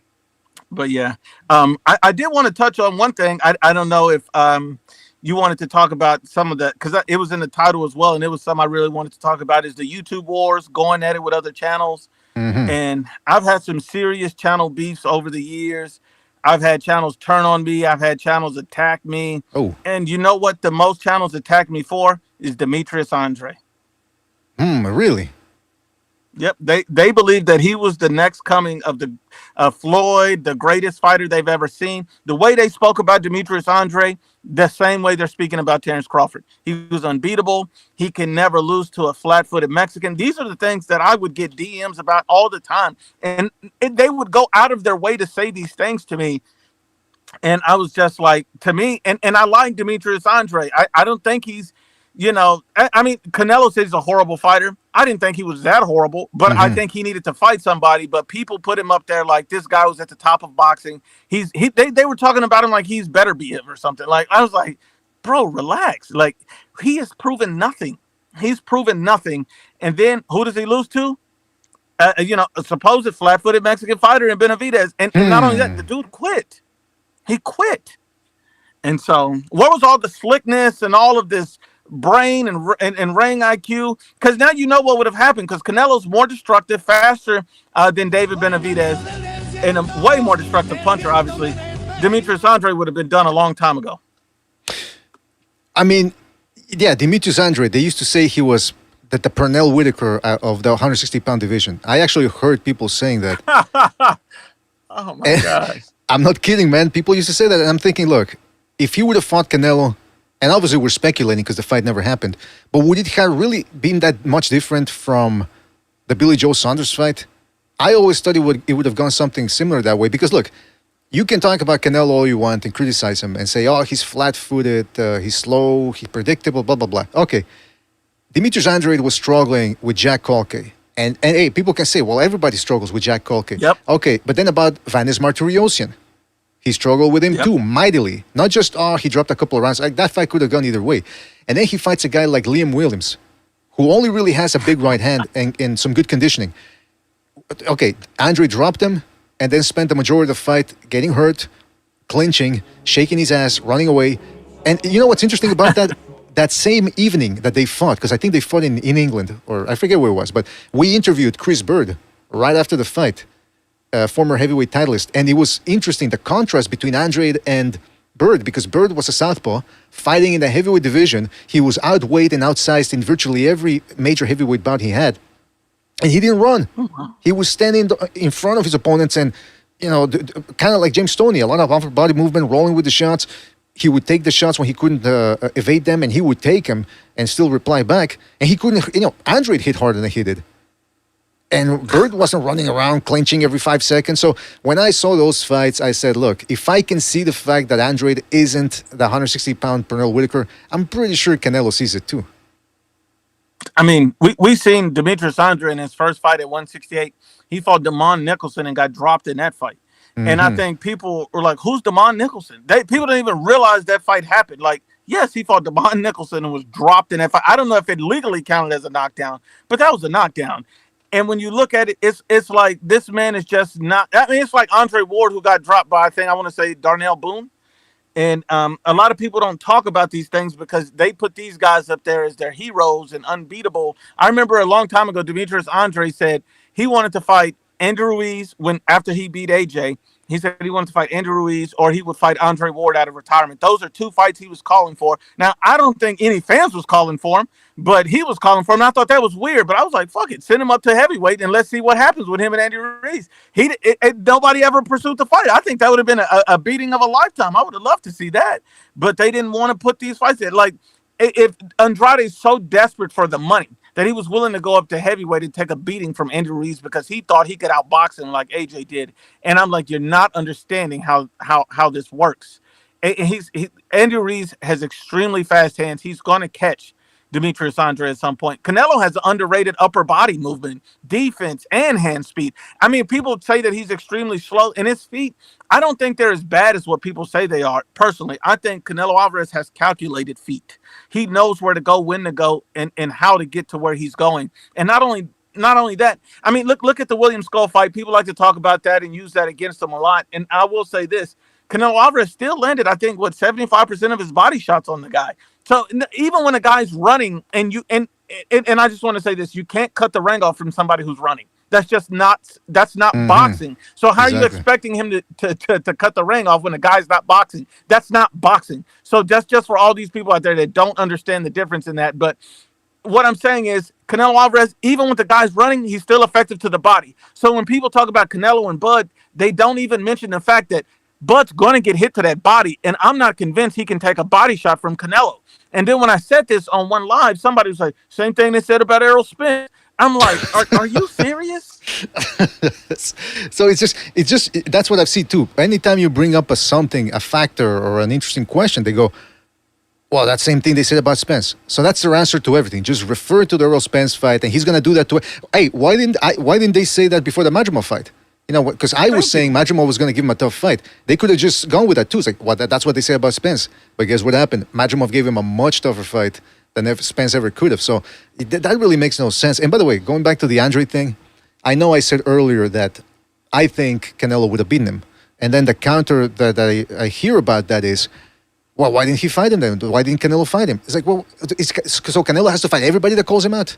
Is that the deal? Is that how it works? So here's what we know about Canelo. He's expected to knock everybody out, even at super middleweight, where most of these guys are bigger than him, and he has to fight anybody that calls him out. Hey, listen, I'll call him out. Give me $100,000, I'll fight him. Why not? So, and if he doesn't fight me, is he avoiding Mr. BDA? I tell you what, maybe that's not as crazy as it sounds, because I got quite a reputation. Let me tell you. But anyway, listen. The point is this. Okay, so who was clowning you about Android? I mean, I've had multiple channels. I've had, and I hate to mention them, man, because I don't want to give him any spotlight. But I'll tell you, I had one channel. He was pretty big, and all he did was trash Deontay Wilder. I mean, in fairness, I trashed him too. But the point being is that I thought we were friends. I invited him on my platform. He would come over, and then the moment I said that Canelo could beat Demetrius Andre, the guy started leaving all these vulgar comments in my comment section. I'm gonna just say his name, Bruce, and so he started saying all these crazy things, and I was like, what's the problem here? So then he started making videos. So I said, okay, if you want to make videos, you want to talk about me and run to make a video, I'm gonna make a live stream and make you come over here. So I would trash him on a couple of lives. He finally came on a live stream, and I started destroying him. And the first thing the dude said, my phone died, I gotta leave.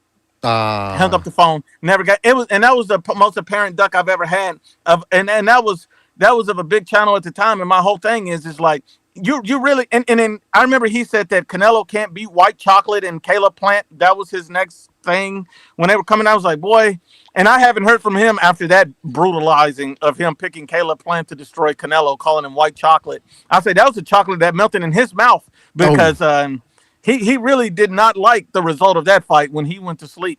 And that's what I mean. It's like all of this fanboying. Just say you don't like Canelo. Just say I'm a fan of these guys and I hope he loses. Because if you're honest about it, at least we all know where you stand. But if you're sitting up here making an analysis based on your dislike for a fighter, not actual boxing facts, then you're going to get it wrong most of the time. I'm just being honest with you. And as great as Bud Crawford is, he's going to get hit. I don't think he can take those shots. And people would be shocked if Bud Crawford quits, throws in a towel from Bomac, or Bud Crawford lays down super early in the fight.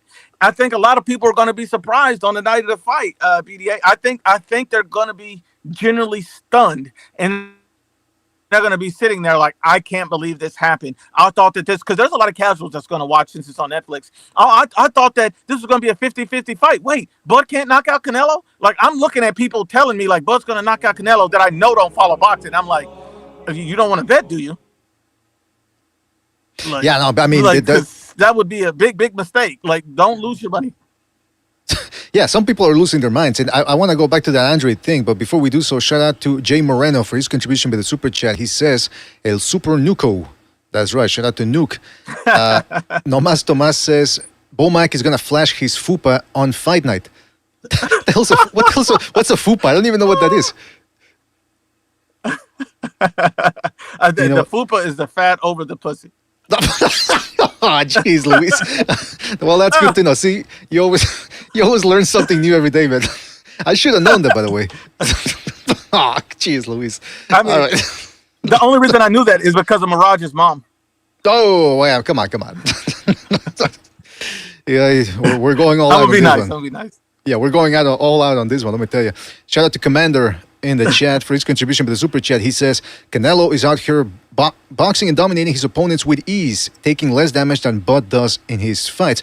Yeah, that's undisputable. That's you see it in the footage. He's fighting lesser opponents like Jose Benavides Jr.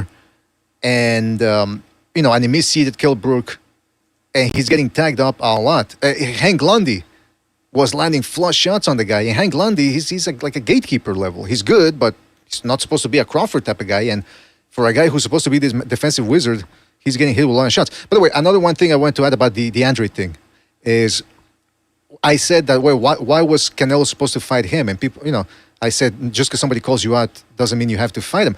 People can say, well, because he was a champion. He's supposed to fight him. First of all, this whole thing about he's a champion. He's a titleist. There's 4 titles now. Ever since people started respecting the WBO all of a sudden, so now there's 4 people out there calling themselves champion. Then there's the subdivisions of those titles, the WBO and the WBC, I believe, or the WBA, I forget which one. Interim titles, diamond titles, charcoal titles. So you got 6 people per division calling themselves champion. You can have 6 people at a time per division calling themselves champion. So all of a sudden, that whole thing of, well, he's a champion, he's got to fight him. And second of all, from what I understand, wasn't Demetrius Andrade pricing himself out or something about the IBF not wanting to allow a unification? Something like that, right? Yeah. So the IBF was one. Canelo had petitioned the IBF to make the fight, and they rejected his petition. And so that's pretty much what happened there. And so they were pretty upset about that. But let everybody tell you that Canelo never wanted to fight Demetrius Andrade. I don't know if it was the IBF, the WBO, or whatever it was. I forgot whatever sanctioning body it was.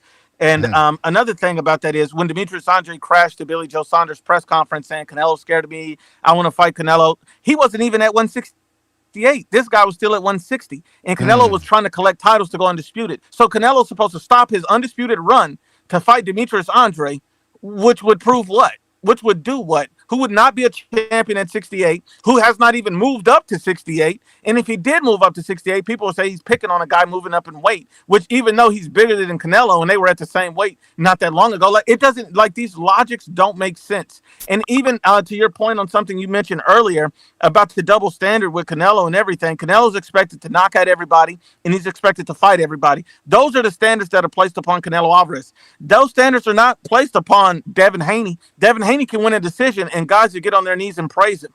Guys will praise Shakur Stevenson. They'll bend over backwards and touch their ankles for Shakur Stevenson if he wins a decision. But if Canelo wins a decision, I don't know. That's in the world. He's trash. He's garbage. How dare he win a decision? I mean, you see David Benavidez get multiple decisions back to back recently, and but he's still the monster. Canelo's afraid of that. I'm like, yeah, he's just afraid of the decision monster. I don't understand that. And then it's like, and even Terrence Crawford get a decision against Madrimov. Not one person has said that he slowed down or hasn't looked great or his age caught up to him. People are just saying, nope, they refer back to the Spence fight. Oh, Madrimov was some technical wizard with 10 fights. This is what I hear. He sparred Bivol. I'm sorry, sparring Bivol does not make you the best fighter in the world. Like, people think that, like, that's crazy. And look, and for all the people that like to pull that card and say Madrimov sparred Bivol, he prepared him, that's not why Bivol beat Canelo. But if you're dumb enough to believe that, I'm just enlighten you a little bit. Joel Diaz, who's trained both Bivol and Madrimov, he's come out and said he believes Canelo beats Terrence Crawford. Clearly, the Madrimov-Crawford fight meant nothing to him. I just want you to understand that. He knows Madrimov is not some great wizard, and people think that sparring is the same as a fight or what. I don't know what the hell people think. But sparring is just sparring. It's preparation. To your point, people base their predictions and change their predictions based on nonsensical things sometimes, or near nonsensical things. For example, Canelo, the big news last week was Canelo sparring with Jaron Ennis. People started losing their shit over that. Even Bradman Edwards, who's picking Crawford to win, by the way, against Canelo, he said that he talked to a guy, an insider that he respects a lot, and he didn't want to name the guy.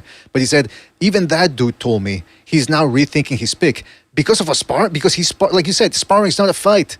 Why do people all of a sudden think because Canelo's sparring Jaron Ennis that absolutely means he's going to win? So that's how fickle people's opinions are. That they'll change on a whim based on a sparring session or a 5 second. I even had a guy calling in IBFP on the show saying, Canelo's not training properly. Canelo's not training, but he ain't taking this seriously. I said, how do you know? He goes, because of his training videos. I say, so one of those 5 second training videos that you see on Instagram and you're going to base the fight off of that? I mean, I'm telling you, people are they surprise me sometimes with their breakdowns of fights. But, was that? Oh, no, go ahead, go be there. Well, you mentioned that the Shakur Stevenson, Devin Haney standard. I mean, I said that once. I said, look, the same day that Shakur Stevenson beat William Cepeda, Hamza Shiraz managed to stomp Berlanga. And how many people were clowning Canelo? Oh, Canelo's wins aren't aging well. They're aging like milk. He couldn't stop Berlanga. That same night, Shakur Stevenson defeated Cepeda by decision, another decision of his many decisions, and people were praising him. Why were they praising him? Because he didn't run. That's how low the bar is for Shakur Stevenson. You just don't run, and we'll lick your taint. With Canelo, they were laughing at him because he couldn't stop Edgar Berlanga. Never mind that, like you said, he was completely dominated the guy from round 1 to 12, outboxed him coming forward, backing the bigger guy up. Yeah, Berlanga's not all that. I agree. But he sure backed him up, and one person told me, oh yeah, but Berlanga is not Cepeda. Cepeda is better than Berlanga. Not from what I heard before the fight. Before the fight, Shakur Stevenson is going to put belt to ass. He's going to stop Cepeda. He's going to stop him. He's going to stop him. Couldn't even. The only guy who got physically hurt in that fight was Shakur Stevenson with a jab. So again, the standards just aren't the same. I mean, you're right. I mean, but they don't even look at the fighters themselves. I guess people don't realize that Canelo is like 5'7". Hamza Shiraz is 6'3". Hamza Shiraz is literally a natural light heavyweight. Like, if we're being honest with it, and not only that, Canelo, if he gets decisions, Ryder, Munguia, Berlanga, those guys were never the same after they fought Canelo. All three of them, in my opinion, I believe, got stopped almost right after Canelo fought them. So the whole point of all this is Canelo obviously did some damage to all three of those guys, significant to where they were just never the same. But people never say that, and they were all hurt in those fights as well. They all got dropped in those fights. So people act like Canelo Alvarez is held to this standard where he has to just destroy everybody, and he also has to fight everybody. That's another thing that makes me upset. Why does he have to fight? Why is it Canelo's obligation to fight everybody? And let me reverse the roles real quick, BDA. Let's say Canelo was Crawford and Crawford was Canelo. People would say that Canelo, nope, you don't need to move up because you ducking Virgil, you ducking Boots, you ducking everybody in those weight classes. Don't you dare move up and fight that guy. But Bud can move around however he pleases, and it's never a duck. It's never a big deal. He's always great. He does not have to clean out all these divisions. He didn't have to clean out 54. He didn't even have to prove anything at 54. He fought a guy with, I mean, literally, Max Kellerman said that he believed Israel Madrimov was the best fighter at 154. That's one of the reasons why he's picking Bud to beat Canelo. And I'm like, you cannot be this stupid. Like, you cannot be this stupid. To me, when people, I always like to know why you're picking a guy so I can really get an insight on what kind of boxing fan you are. And when you say things like that, I'm just like, no, this guy doesn't know what he's talking about. And so then I remember a lot of people were picking Bud, and then I seen Stephen A. Smith get interviewed by Andre Ward, I believe it was, and Stephen A. Smith gave his broke down and said he has no doubt that Terrence Crawford beats Canelo Alvarez. That's how I knew I was right 100%, because whatever Stephen A. Smith says, you say the opposite. That's pretty much how it works. Stephen A. Smith knows nothing about boxing. He's delusional. And Andre Ward is always going to pick Bud. I mean, look at Tim Bradley. Look how hypocritical Tim Bradley is. Tim Bradley says he knows secrets about Bud. He knows all the ins and outs of what's going on with Bud. He believes in Bud. But then as soon as Canelo starts sparring Boots, the first thing is, I need a report. Report back to us. Tell us what Canelo's doing. Wait a minute.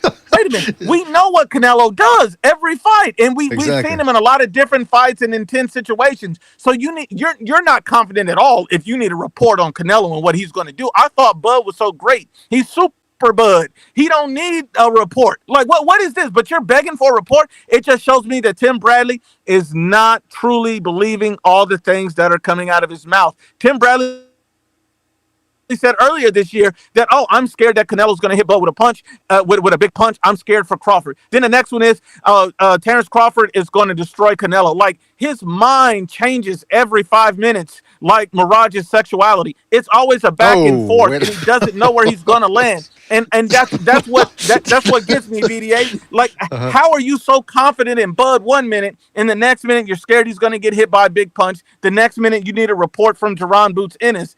I'm not understanding what's going on and why there's so much back and forth. Yeah, Tim Bradley wanted to get in contact with Jerron Ennis via shortwave radio. Alpha, Bravo, Delta, like he was talking. But you know what's interesting about Tim Bradley, though, is when he's on ESPN or any standard video or platform, he speaks normally. When he's on what's it called, Pro Box, he's speaking normally. He gets in that car and he turns on his iPhone or whatever, and starts recording, he turns into Bill Cosby. Ooh, let me tell you, this guy and what the fuck? IBFP, I'm convinced that there's an exhaust pipe or something. There's something wrong. I think carbon monoxide is getting in that car because his starts getting high, his eyes get wide open, and he starts acting erratically. Get him out of that car. I don't know. I think he's already got enough money from his boxing career, but if he doesn't, let's all pull in a little cash, get him a new car or get the car fixed. There's something in that car, man. I think it's possessed or something. I don't know. It's weird. I mean, and the weird thing about Tim Bradley is, man, it's just he's always been a Canelo hater, and he'll never say it. And the reason why, I mean, years ago, Canelo, I think is when he went undisputed, I believe. And he said, I bet you Canelo won't call out Andre Ward after the fight. I'm like, Andre Ward already said he's not ended his retirement for Canelo. So why would you challenge? Like, why would you say that, moron? Like, so you want Canelo to fight Andre Ward, but Andre Ward don't want to fight Canelo. Like, are you serious? Like, the guy is just full of hot air. Like, I don't understand how he gets to these conclusions. Like, everything he says is stupid. I had a clip of Andre Ward saying, "Oh, Canelo, he's going to stay away from Beterbiev and Bivol. Canelo, he ain't going to take them kind of risks." No, the reason why Andre Ward say that is because he wouldn't take them kind of risks. Not only did Canelo fight Dimitri Bivol, he tried to fight a younger, fresher Artur Beterbiev, and he offered him the fight. That's what I'm saying. We've seen these things happen years ago, and I got receipts of all of this. It's all public information. He tried to make a fight with Beterbiev, but Beterbiev had just scheduled a fight. He already fought Bivol, so you see that he's not afraid. But instead of saying, man, I really appreciate this guy that's 5'7", going in there and putting in a lot of work and trying to fight these guys and fighting guys outside of his weight class and these elite guys. These are guys that Andre Ward wouldn't even fight. But you want me to shame Canelo for losing to one? So then you must not want people to take risks. Because when a guy takes a risk and he loses, that's to be commended because it's a legitimate risk. But if a guy's fighting a cherry pick, you don't get a cookie for that. Like, it's like Tank Davis was supposed to go in there and destroy Lamont Roach, but he didn't. He's the one that looked like a roach. But at the end of the day, people was like, well, I think this or I think that, there was grease in my eye and all these excuses, rather than saying, no, that's disgusting. That's disgusting. Yeah, then I saw people they tried to blame it on Lamont Roach. Oh, he's complaining about that, as if the referee and the judges were on the up and up. No, they fucked up. So that's what Roach is complaining about. And I heard people saying, oh, Roach should stop complaining. He should stop being a bitch. The only one I saw doing something bitchy or bitch-like was Tank Davis taking a knee, running to his corner to get his face wiped, his ass wiped, and then complaining about, hey, it was the grease in my hair. I mean, come on. If none of that would have happened had he not taken a knee and run to his corner. So Lamont Roach has no criticism towards him. It's Tank Davis. Now, the other thing I want to mention is shout out to Finding Adrian for his contribution with the super chat. He says, "I'm gonna need Nuke and NDA on the boxing fight week." So he wants you and non-disclosure agreement on the Boxing Voice on fight week. I don't know if you're gonna call in there, but I think they charge you to call in. I'm not gonna. I mean, the last time I got charged to call in was back in the 90s. The 1-900 numbers. No more. I don't do that anymore. But IBFP, I want to ask you something about. Back to the Andrade fight, because you mentioned this. You said Terrence Crawford. A lot of people started changing their minds about the Crawford Canelo fight, and that all of a sudden they started picking Crawford. The same thing happened with Andrade versus Benavidez. When the fight was first announced, most people went with their gut feeling. Oh, Andrade tires down the stretch. Benavidez is a good, fast-handed pressure fighter. He's gonna have his way with Andrade. And then as the fight started getting closer, people started getting that pugilistic schizophrenia. They start getting that, their hopes up. And they go, well, maybe if he does this or if he does that. And by the time of fight week, I had people on the show calling in. oh, Andre is going to be too slick. He's slicker than Caleb Plant. He's got a different type of style, blah, blah, blah. And then what happened? It was okay for 3.5 rounds. And then Benavidez dished out a 2-round beating, and that was enough for Andre to say no mas. I mean, come on. So people, they sometimes they picture what they want to see and not what we've seen before from these guys. They don't watch the fights. They don't analyze them. And I suspect something similar might be happening here with Crawford-Canelo. Also, the other thing I want to mention is you talked about debating somebody, and then at the damn near into the interview, they go, "Oh, I'm running out of battery." Something happened too with Thunderdome. Shout out to Thunderdome. He's been featured on this YTBC Master Series. He told me he was debating somebody. I forget who he was. And the guy, because the guy had been calling him out, making videos about him, blah, blah, blah. So finally, Thunderdome coaxed him out from under his cave, or from out of his cave, so that they could debate. And the guy's getting schooled, the other guy. Thunderdome schooling this dude, blah, blah, blah. All of a sudden, his opponent goes, "Oh, I gotta go. My father's in the next room. He's having a heart attack." And he left. His father was having a stroke, apparently. I don't know. Maybe he was listening to how bad his son was getting sunned or something in the debate. He had, his heart failed. I don't know. But that's the type of excuses some people can come out with. That, hey, I'm. They're getting. It's just like saying your dog ate your homework. Like it's the same excuse. Like the guy was getting cooked. Yeah, I don't know. Yeah, Butch was asking, was it that Gotti guy? I don't know if it was that Gotti guy, but I forget. I'll have to ask Thunderdome who he was. But okay, speaking of YouTube wars, I want to play a clip here. I always try to find the best of some of the people that we feature in this series, and I think your pièce de résistance, your masterpiece, and you've had a lot of great moments on this platform.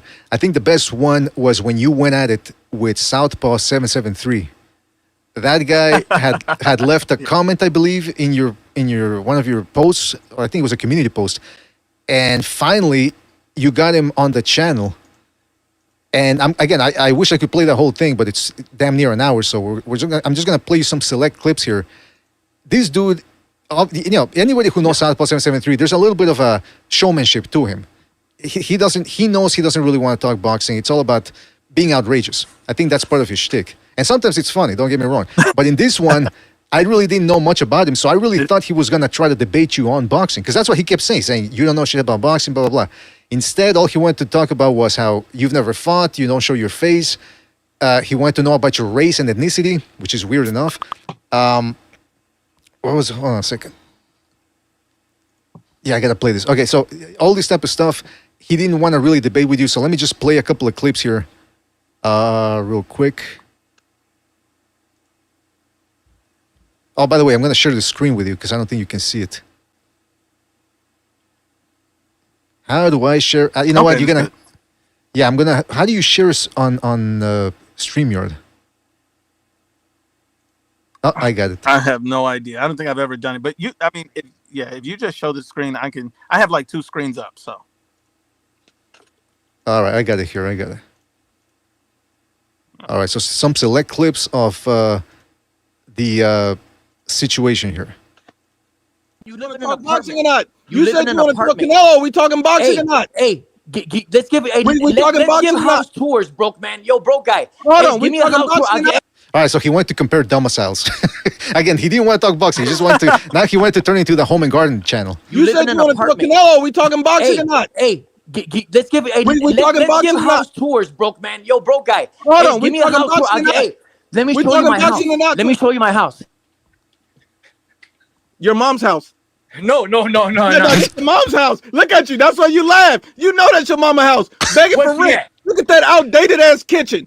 Go back to the kitchen, pussy. Look at that outdated kitchen. Who has a green wall?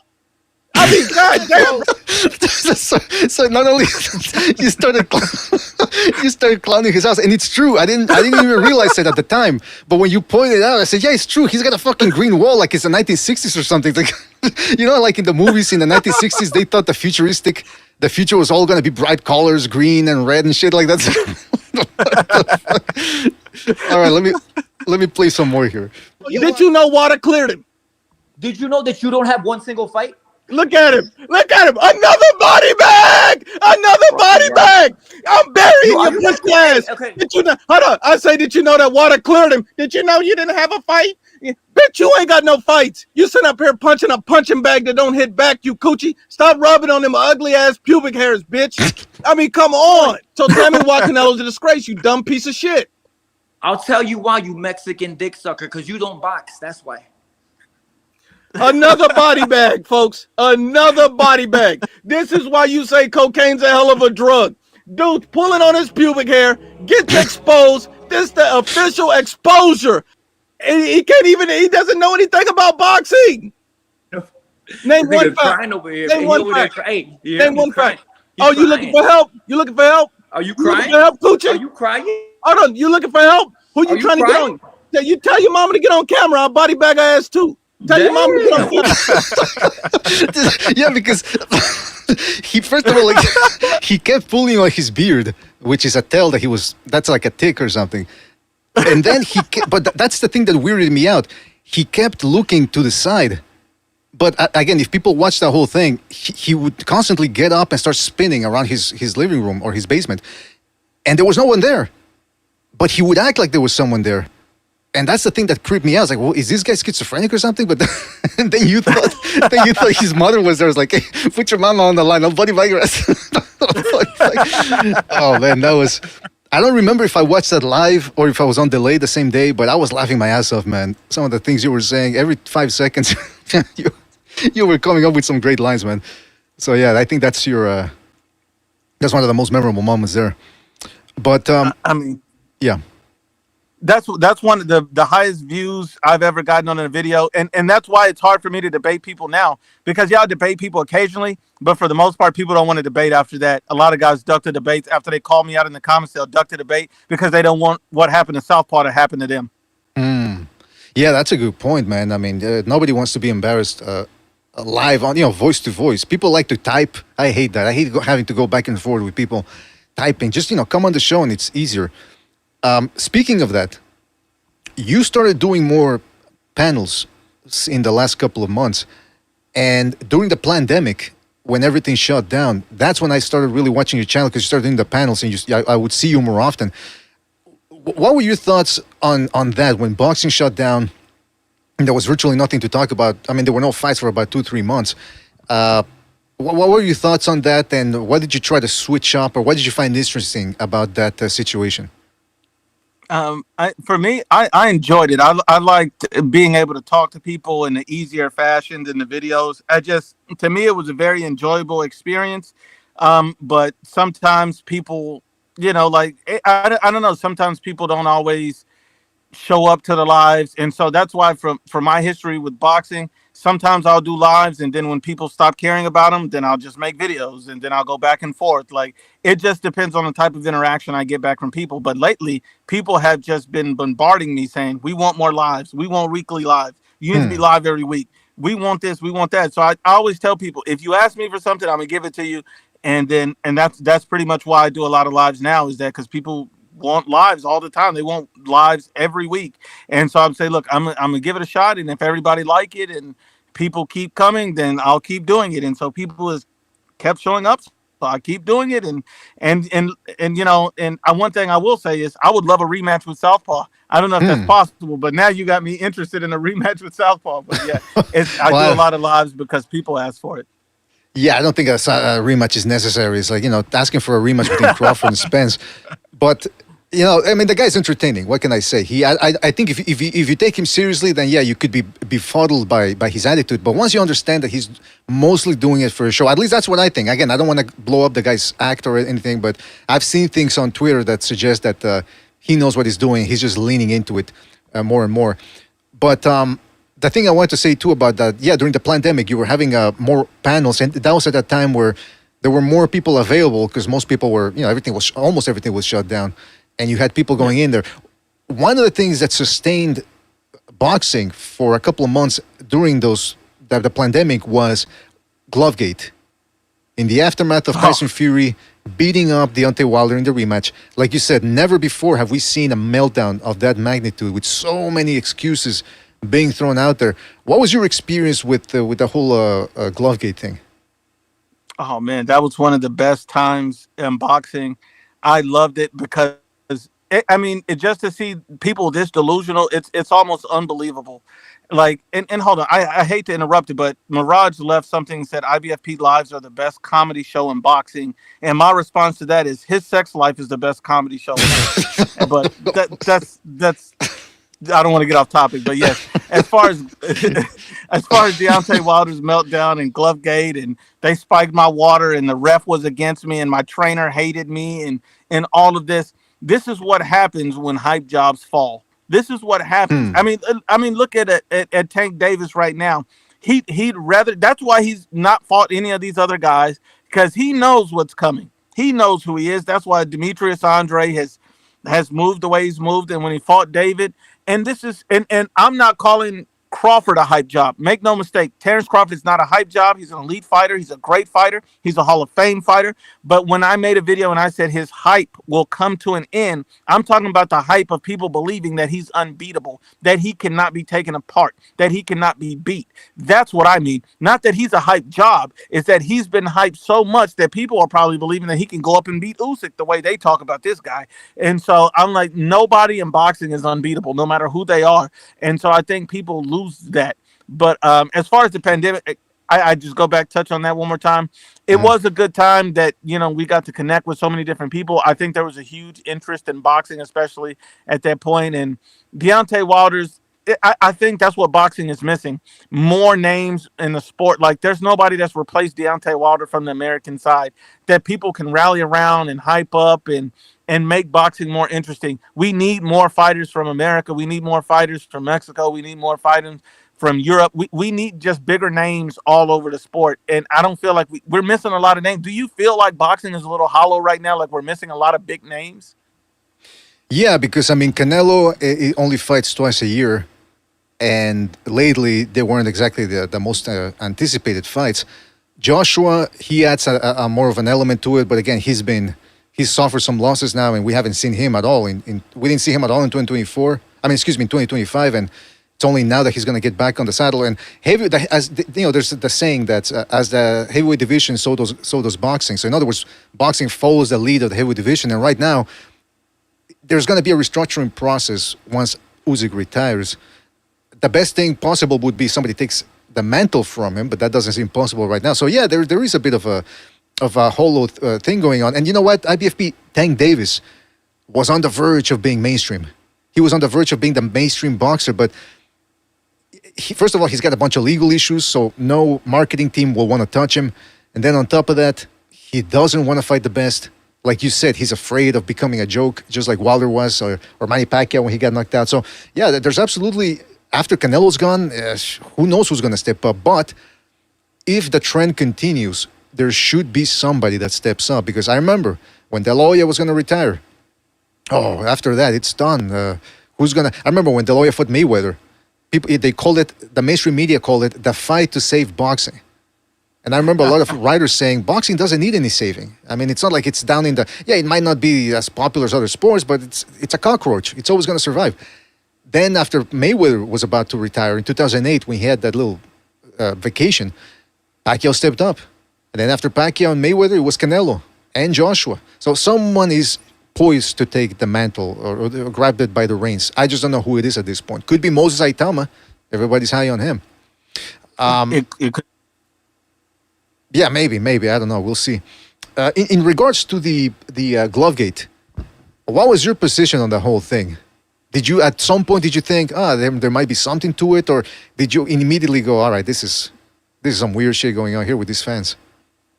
No, I never believed any of it. I always knew it was cap. I always knew that this man was emotional. I already knew he was having a meltdown. He couldn't believe he sucked. And that's the reality of it. He had to figure out some other way as to why he lost. He just couldn't accept the reality that he sucks. He just could not understand that.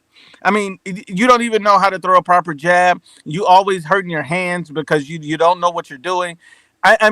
He gets beat 99% of the fight. And these are by, tomato cans. And the moment he steps up, he gets beat. Like, I'm sorry, like Wilder. He went life and death with a 40,000-year-old ancient alien mummy in Luis Ortiz, and you want me to believe this guy is the guy that's going to carry the heavyweight division? I didn't believe it. I never believed the hype, and I'm telling people, like, no, you can't believe in this guy. This guy is 40,000 years old. They have to dig up Luis Ortiz and put him in the ring with Wilder. Like, this is like he's still got the mummy wraps and everything. No, like, this is not the guy you believe he is. And people were convinced, and I ain't never seen that level of delusion. I'm gonna be back to your channel after Wilder does this and does that, and I'm like, bro, that's not an accomplishment. This guy is nobody. He's supposed to do that.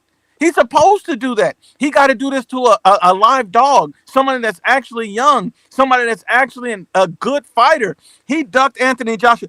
You know, it's guys like that that's ruined boxing. Floyd ruined it. The way he fought with Manny Pacquiao made it a very boring fight.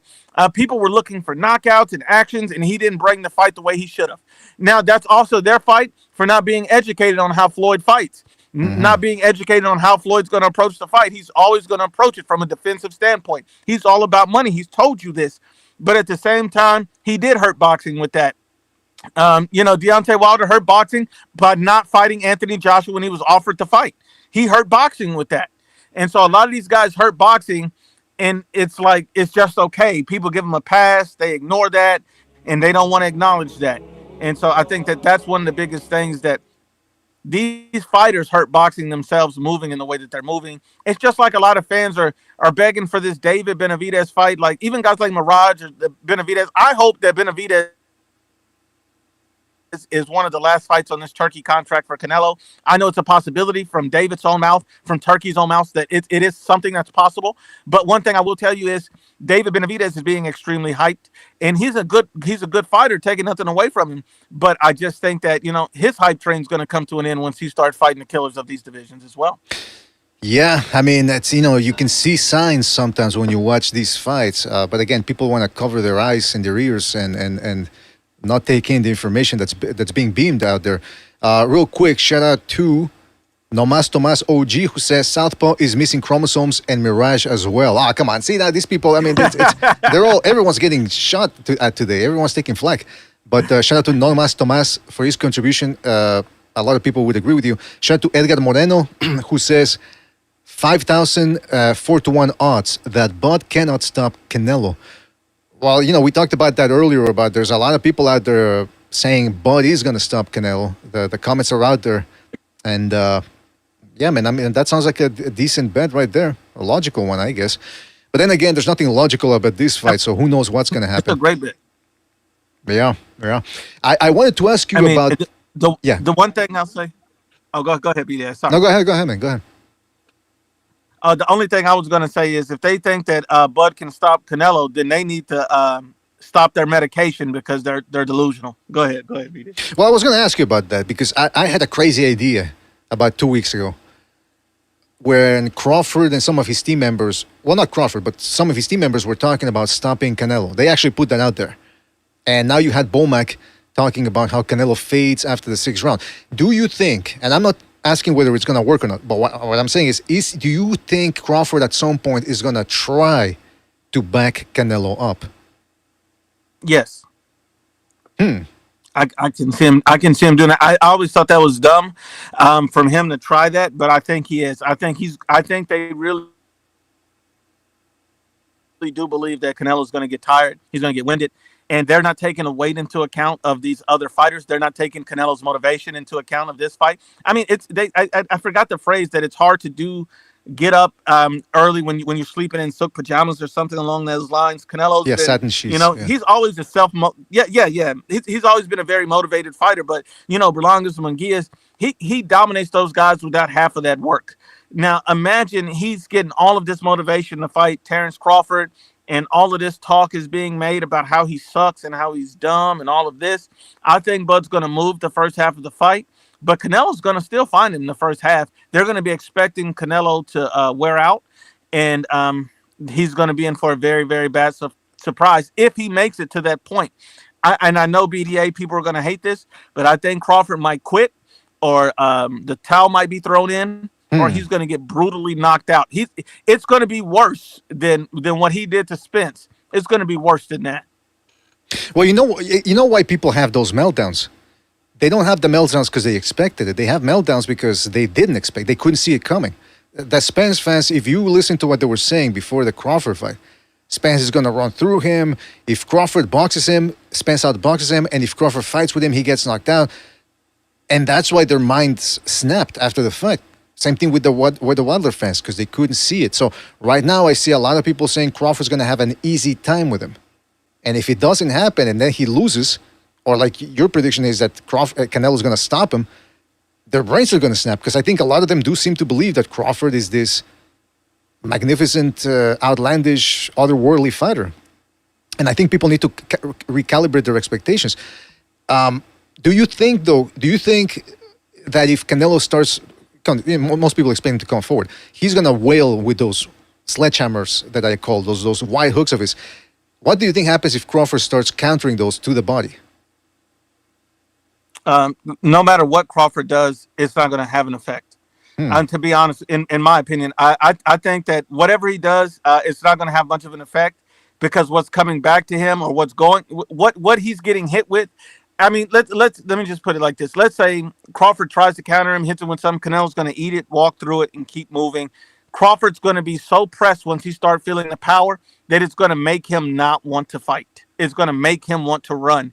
I mean, and people always talk about Jermell Charlo. Crawford's no Jermell Charlo. And I'm not saying he is. I'm just saying he's still a human being. He's still a human being. And I think that's where people miss it. Once a guy hitting you with some power that you've never felt before, you're either going to go out on your shield right then and there, or you're going to run for your life. It's fight or flight. And so if he gets into a fight with Canelo, he's going to sleep. And if he runs, it's a survival instinct. It's going to be one or the other. The power's going to be different. The speed's going to be different. And if I'm Canelo and I'm his team, I'm starting to think that Canelo should start a little bit earlier. I know he gets off to a little bit of a slow start sometimes, but I would just start targeting those arms early in the fight. I don't worry about Terence Crawford's counters. I don't worry about any of that. Once he starts feeling Canelo's power, he's not going to want it. And that's going to break his will. Once he feels that power, his whole mind's going to change about everything, unless he gets caught in the mentality that he's been in his whole career, BDA, is that I got to fight this guy. My power can save me. And unless he falls back on that, and then he's going to end up getting seriously hurt. Should Canelo get credit if everything goes according to your prediction? Should he get credit for that Crawford victory? Before I answer that, I just want to say this. Mirage says this is a Sesame Street level analysis. Now, I just want to tell everybody, he said that Roy Jones Jr. and David Benavidez would be a close fight. So if anybody really believes that this guy knows anything about boxing, please, you need to reevaluate your life. Like, I'm Sesame Street level, but this man is talking about Roy Jones Jr. and David Benavidez is a close fight. Anybody that believes that knows nothing about the sport of boxing. But as far as my thoughts on all of this, I do believe that Canelo should get the credit for this. I mean, Canelo didn't ask for this fight. They pushed this fight, and you know, everybody got what they wanted. But not only did they get what they wanted, the majority of boxing insiders, boxers, trainers, hardcore fans, pundits are all picking Crawford to win, are all saying Canelo's done. He can't do it. He's not skilled. He's not good enough. Crawford is just a generational talent. So if Crawford's so great and Canelo's not, then he must, by definition, receive all the credit in the world for this fight. And I expect him to get it. Now, do I believe people will give it to him? Hell no. I think they're going to shame him and trash him and say it's a cherry pick and this and this. But at the end of the day, you know, I'm going to give him the credit, even if the haters won't. That's a good point, man, because when Roy Jones moved up to fight John Ruiz at heavyweight in 2003, it was, you know, people were saying Roy Jones is, you know, best pound-for-pound fighter in the world, or at least top 3. But John Ruiz is just too big. How's that going to look? All John Ruiz had on Roy Jones was size. That was a fight where there was a clear gap in boxing skills. And Roy Jones was at more at a size disadvantage in that fight. I think Ruiz had about 2-3 inches in height and about 30 pounds on him. This fight, I don't think Canelo's going to have 30 pounds on Crawford on fight night. And he definitely doesn't have an inch or 2 inches on him in terms of height. In fact, Crawford might actually be like half an inch taller or something. I don't know. It depends. We'll see. So yeah, you're right. Yeah. If Crawford really is that skilled, that his skills are gonna be able to circumvent and overpower and overcome Canelo's size advantage or so-called size advantage, then Canelo should beat him because he's a big dude that managed to find a way to beat such a skilled opponent. I mean, and not only that, is Crawford also has all the intangibles in his favor. Height, reach. His reach is longer than Bivol's. His reach is longer than Floyd Mayweather. So for his height, he has a freakishly long reach. He's supposed to have a speed and a skills advantage over Canelo Alvarez anyway. So if he got all these intangibles and advantages over Canelo, and he's so skilled, and he's so elite, and he's the best fighter in the world, according to Max Kellerman, according to Alexander Usyk, Dimitri Bivol giving him a chance. Like, I've seen people, everybody saying that this guy is going to beat Canelo. He can do it. He can do it. He can do it. Canelo's basically one-dimensional is what they're saying. I mean, if all of that's true and Canelo needs to find some way to win, then he better get every bit of credit for this fight. And I want to see him elevated on a pound-for-pound list like Dimitri Bivol was when he beat Canelo, when he moved up. I want to see the same energy being kept because I think that that's what's fair. And I know some people are going to be haters and are not going to, because no matter what Canelo does, I mean, he could scratch his balls and they're going to get mad. And so, well, if he scratches his balls in front of me, that's really how these people are. Yeah, I mean, if he scratches his balls in front of you, that you're gonna be a little bit annoyed, man. It's like, what the fuck are you doing? By the way, shout out to Nomas Tomas OG for his contribution to the super chat. He says, Bud is gonna boys to men on a bended knee, aka a la Charlo. He says, so he says Bud is gonna take a knee in this fight. My goodness. Shout out to Cali Bear for his contribution to the super chat as well. He says, shout out to my 2 favorite channels. Oh, well, thank you, Cali Bear. I really appreciate that. And we appreciate we appreciate everyone who's listening, everybody who's donated via the super chat so far. IBFP, I don't know, should I open up the phone lines? See if people want to talk to you? Or all right, I'm going to open them up. All right, I'm going to open up soon. But I wanted to ask you something. There was a guy on one of your recent panels. He jumped on, this was right after Canelo sparred Jaron Ennis. And he came on and he was giving you flack for being a Canelo supporter or just essentially picking Canelo to win. And he said something revealing afterwards. He revealed something. He said, Jaron Ennis ain't going to get no credit when he fights Virgil Ortiz. These Mexicans are going to turn on him. So he's worried. He's not looking at it as, hey, Jaron Ennis is getting a great opportunity to spar a top 10 pound-for-pound guy, one of the best of his generation. No, it's what are people going to think? That's what this dude's worried about. So I'm imagining that if he was Jaron Ennis, he wouldn't have sparred Canelo because he was afraid of what his own people are going to say and what Mexicans are going to do when he fights under Mexico. What do you think about that, about how people who inject race into everything? These people are tribal, and that's what holds them back in life. But most people that have a different way of thinking, an open-mindedness to life, they understand that should Jaron Boots Ennis limit his opportunities and his growth because some tribalist BS? Like, at the end of the day, Jaron Boots Ennis is getting paid for this. He's getting an experience that, that's once in a lifetime to spar with one of the greatest fighters that ever lived. Why would you not take this? And this can definitely prepare him for fighters like Virgil or even higher up at 160. And if he go up to 168 even one day, we know he's big enough to do it. So my whole thing is that I think that that's a dumb mentality and too many people have that mentality. And that same mentality is probably why I'm going to say at least 60% of the people that are picking Bud are picking him because he looks like me. He acts like me. He's from where I'm from. It's not based on anything in boxing. It's just about where he looks like or where he comes from. And that's the wrong mentality. My thing is, even I'll give you this, even when Floyd was fighting Canelo, I remember when that fight was made and I was watching it and everybody's like, oh, everybody's rushing to make bets. And, my friends were saying, who would you pick in this fight? Who would you pick in this fight? And I was like, I'm picking Floyd all day. Mm-hmm. I mean, he's gonna beat Canelo pretty bad. Not like that, but he's just gonna outbox him. And so that's really what's going to happen, in my opinion, is that he's just going to outbox him. And that's what I was thinking. And that's exactly what happened. So my whole thing is that I just think you got to take your emotions out of a situation to truly see the situation. A lot of people always ask me, what's my race, IBFP? Where you come from? Who does your parents look like? Let me see your face. How does your nuts smell? And I always tell them, BDA. I always tell them, BDA. I say, look, man, I said, at the end of the day, there's a reason why I don't tell people where I look like or any of that stuff or what ethnicity I am, is because I don't want them to think that my takes are one way or the other. I've supported Bud and Canelo at different points in my YouTube career. And when I did, people said I was a Bud fanboy or a Canelo fanboy. Even when I supported Triple G, they said I was a Triple G fanboy. So no matter who I support, it's always some racial fanboy connotation to it. And it's like, but that's not the case. So that's why I said,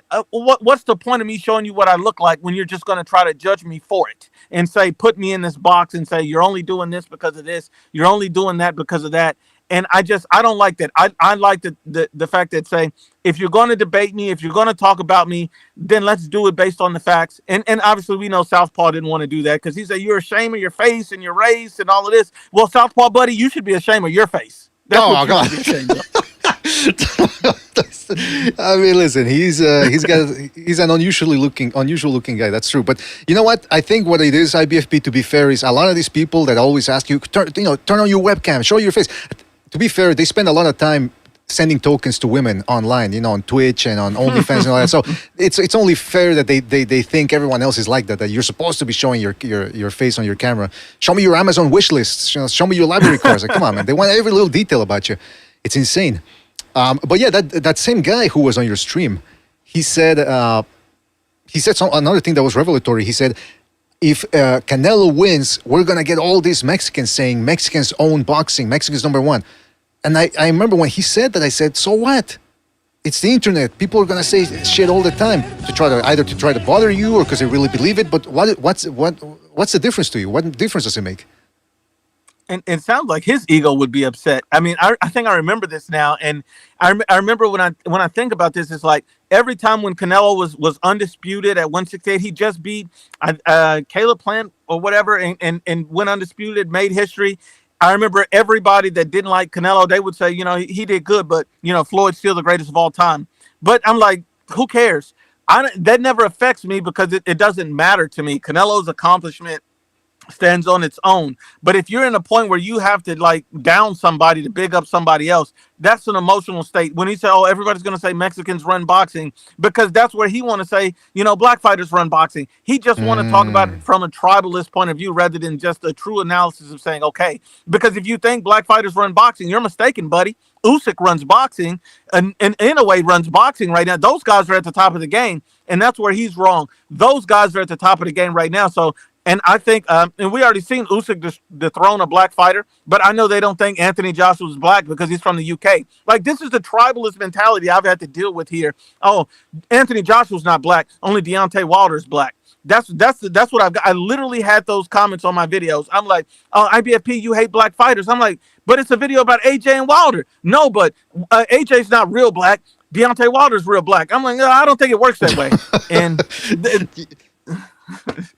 yeah, it's like, I don't know. It's people get hung up on it. I remember when when Fury beat Wilder the third time, and there used to be this show called Trill Boxing. It doesn't exist anymore. And there was a woman there. She always used to be around. They were hardcore Wilder fans. And after Fury beat Wilder in the trilogy, this woman actually said, and I got the clip here somewhere. She said, "Oh, I'm hurting right now. I don't like these white motherfuckers thinking they got one over us." I say, that's what you're getting from boxing? You're not watching it to be entertained, to watch a good fight. No, you're in the back of your mind, you're thinking, they got one over us. I think that's a pathetic way to go through life. It is, because you're letting, I mean, think about it. Instead of appreciating greatness you see in front of you, man, Usyk is so great. These guys are so great. In a way, it's so great.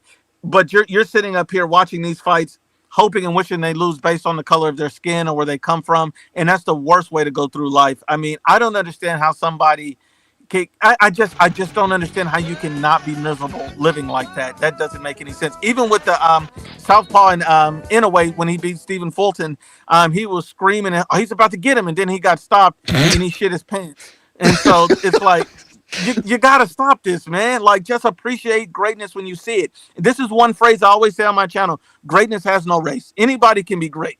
Anybody can be great, but not everybody will be great, because everybody won't approach the sport the same, and everybody's not given the same gifts.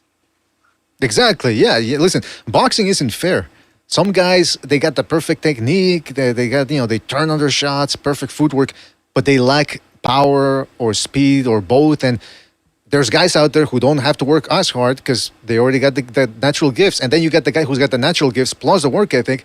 Hey, listen, yeah, it's true. If Usyk didn't have the speed that he has, or if he was 2 inches shorter, yeah, maybe he doesn't get past Joshua or Fury. But guess what? We all have what we get in this world, and we make the most out of it. And so boxing is not fair, but it's like I said, it's sometimes you got to get lucky, you got to get a little fortunate. And this whole thing of living through these fighters and making it a race war, I just think it's a bad move. Well, I mean, Usyk also has disadvantages against those guys, but we didn't see the blood, sweat, and tears that this man has put in the gym and worked his butt off for all these years just to get in that position to be able to take on these monsters. And that's the great thing about it. If if Usyk would have lived the same lifestyle that Errol Spence lived, he wouldn't be who he is today. If Inoue was in the club getting drunk every weekend, he wouldn't be where he is today. And I think people need to acknowledge that. Absolutely. Absolutely, yeah, and it took a while for people to acknowledge that. A lot of people just wanted to sweep him under the rug. Hey man, I got to read a whole bunch of super chats here, real quick. Shout out to Plutonium Loach for his contribution with the super chat. He says Turkey is definitely packing crawfish as fudge. Ah, come on, see what we got to deal with here, IBFP. This is the type of stuff we got to deal with here, man. Shout out to Plutonium. Shout out to Edgar Moreno for his contribution with the super chat. He says it hurts them that a Mexican is the face of boxing. But why should listen? I'm Mexican. I'm not an Afro-Anglo. I didn't give a shit that Mayweather was the face of boxing. In fact, he made it entertaining. Sometimes he made it entertaining that hey, we got a face of boxing. I'd be pissed if there wasn't a face of boxing because then there's no drama. That's exactly. Yeah. Shout out to Edgar Moreno again for his contribution to the super chat. He says. At Lord Shit for Brains. He says, at Lord Shit for Brains. $1,000 send money to BDA or Nuke. Ah, come on, you don't get. Well, send it to. If you're gonna send it to somebody, send it to IBFP. He's out there fighting the good fight against way more crazy people than we are here. So shout out to Edgar Moreno. Shout out to Nomas Tomas again for his contribution to the super chat. He says, "Don't play with Edgar El Marrano. He got bank." I don't know who he's referring to. Edgar the pig. I don't know who that is. I don't know who these people are that they're talking about. Shout out to Rafael Garza for his contribution as well. He says, Bradley's word is nothing. Worth nothing, he says. He backed down on his word to leave boxing commentary also. I could easily fall in love with female boxer Erika Cruz. Okay, I'm going to have to check her out, see what that's all about. And shout out to Dwayne Styles for his contribution to the Super Chat. Finally, he says, shout out to IBFP and BDA. I love this collaboration. Well, I listen, all credit goes to IBFP for coming here. I really appreciate it. Hey, IBFP, I got to go to take a latrine break real quick. I know it's unconventional to leave you here for 5 seconds, but I've been drinking coffee and tea nonstop, so I got to take a latrine break or I'm going to die. Ahead. And I don't want to keep you here too long, so if you got to go at some point, you tell me, man. Give me a notice, and we'll end it. And I'll talk to the chat real quick while you go do what you got to do, BDA. Fantastic. Yes, please. I'll be right back. All right. And round one, salute to you, my brother. Salute to you, Nomas Thomas, Edgar. Salute to you, man. Salute to everybody in the chat, man. Who else we got here? Veronica says he's about to talk about Mirage. Look, I know who Veronica is. Veronica is Mirage's burner. That's why Veronica is up here defending. And Veronica got a whole cape on for Mirage. That's what this is all about. You here to defend Mirage. I get it, Veronica. Look, you're really Mirage. That's why you got a cape on. That's your burner. We understand that, man. These people are crazy. My brother Cheddar Bob says Veronica is a torta. Oh, man. Salute to Boxing Sage, man. Salute to everybody, man. Handsome Mechanic. Nope, that's false. I would never do that, man. I would never do that. These guys right here, Canelo's ducking Usyk. According to these guys' standards, Canelo, if he gets past Bud, he got to fight Usyk next. And if he don't, he's ducking. Callie Bear says, are you doing a live stream for the fight? Absolutely, I am. What else we got here, man? Nuke, you going live tomorrow? I'm going live either tomorrow or Friday or both. We'll see. Round one. And round one's my brother from another mother, man. Pint Boy, he says, Nuke, do more of these collabs always. As long as BDA allows me back, man, I would be happy to do collabs here, over there, or both, man. Much love for BDA in the whole BDA family. Mr. Wright says, Nuke, good collab, salute. Veronica says, I'm cooking breakfast for Mirage. I bet you are. I'm sure he would like. I'm not even going to say it. I'm going to take the nice kind approach. I'm not even going to say it. I'm not going to say it. The fuck? Hey, but man, yeah, it's been a great conversation, man. Hopefully you've been enjoying it too, and hopefully everybody out there is enjoying Absolutely this. Love it. I wanted to ask you about one of the comments here that one of the super chats. Bradley's word is worth nothing. He backed down his word to leave boxing. Remember that when he said before the Ryan Garcia fight, he said Ryan Garcia has no chance, and if he somehow pulls it off, I'm retiring. Technically, was he in the right since it was a no contest, or do you think he should have called it quits? You know what? I'm okay if he wants to stay around boxing. He can make it entertaining, but his word means nothing because he flip flops every day. I don't know if you know this, but Tim Bradley agreed to debate me on the IBFP. I probably about 1 or 2 months ago, I had reached out to him on his channel because he was making all these crazy comments. And so I reached out and I talked to him on his channel, and he told me that he's going to come over to the IBFP. We're going to have it out. We're going to do this. And he never showed up, never wanted to debate me, backed out of everything. And I realized that he only does content with black channels or the big channels like, Fight Hub, Fight Sports, all of that type of stuff. But if he's not with those type of channels, then he's going to be with just exclusively other black channels. And I have no problem with that. Look, if you want to go with black channels, that's fine. If you don't want to come to a neutral channel and have me debate you or press you on any of these topics, that's fine. But don't sit up here and talk like you're like you really about that smoke and you really want to make your point, because at the end of the day, I was going to make Tim Bradley really regret a lot of the comments that he said, because that was going to be really one of the worst beatings he's ever taken, even worse than one in a ring. So I'm sure he did the right thing by backing out of that. But may I ask, what was it that you disagree with him about? What was he saying? Or what was the subject, I'm gonna be honest with you. I forgot the exact topic, but I know it was something to do with Canelo, where he was slandering this man's name, and so I felt like that was something that we needed to address. And I said, well, let's go ahead and talk about it. And he agreed, and he always has so much energy online. So I was like, okay. And all of a sudden, he's disappeared and don't want to talk to me. So and I understand why. I mean, he wants to go where it's safe. He wants to go where it's safe, and nobody's going to say anything to challenge his viewpoints, and they're going to say, man, you stay on code and all of that. So it's okay. I get it. But he don't want to risk it by going against me, because I would make him look like Southpaw. Well, let me ask you about that, because recently Shakur Stevenson made a comment about, and he didn't mention any specific names, but about how content creators and boxing media, they like to be antagonistic and pit fighters against each other.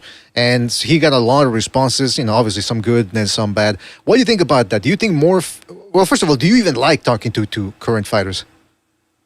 I mean, I'm not really a guy that wants to talk too much to current fighters. The reason why it's just not been a big thing for me is because once you start talking to a bunch of fighters, what happens is you become biased for those fighters. You become biased for those guys and those views. And then you basically hit your wagon to those guys. So, like, let's say if I interviewed, and I'm not dissing anybody, but let's say I interviewed like a Teofimo or Ryan Garcia, and these guys are giving me interviews every week. But if something happens and I need to be critical of those guys, I can't, because they won't give me views and all of this. So I'm not going to do that to myself. I want to be who I am. I want to be fair. And if you come on my channel, you come on the channel with the understanding that you might get roasted tomorrow even after you gave me an interview. And if you don't talk to me again, then that's not a person I want to deal with. Like, you just got to be who you are. I'm not going to kiss your ass as a fighter. So if you want your ass kissed and all of that, then you got to find somebody else, because I'm not going to do it. So if you would like to come on here and talk to me, sure. But if you're going to be sensitive and all of that, I'm not going to deal with it. And a lot of these fighters, BDA, are extremely sensitive. And if you say anything critical, they're going to get really upset. Well, that's a good point, because Virgil Ortiz, I really like Ortiz's fighting style. I like that he goes for it. He's entertaining and he does it with skill. But I disliked him when he started. You remember there was a journalist who insinuated that maybe Ortiz wasn't suffering from an illness, but was actually having a hard time making weight, and that's why he collapsed or whatever. So he was insinuating that, and Ortiz refused to talk to the guy. He told him straight up during a webinar or whatever they call it. He goes, because of what you said, I'm not going to talk to you. And I said, well, come on, that's a little bit, I mean, you need the media. There's YouTubers out there and other media members that, yeah, they use the fighters for views, but it works both ways. It goes both ways. There's the fighters use the platforms to try to spin a narrative. Chief amongst them, and I know he's not exactly a fighter, but he's a known figure, Bill Haney. The rumor has been that he goes around on YouTube paying YouTubers to spread the what's the word I can use here? The narrative that he wants to present to the boxing world. What do you think about all that? Well, as far as Virgil, I'm a big fan of Virgil, but I never heard that before, and that's really sad that he would do that. And Virgil, if you're listening, get out of your feelings, man. I'm a big fan, a big supporter of what you do, but I can't support that. You're too sensitive. It sounds like you slap your own ass when you do stuff like that. Don't behave that way, Virgil. You're better than that.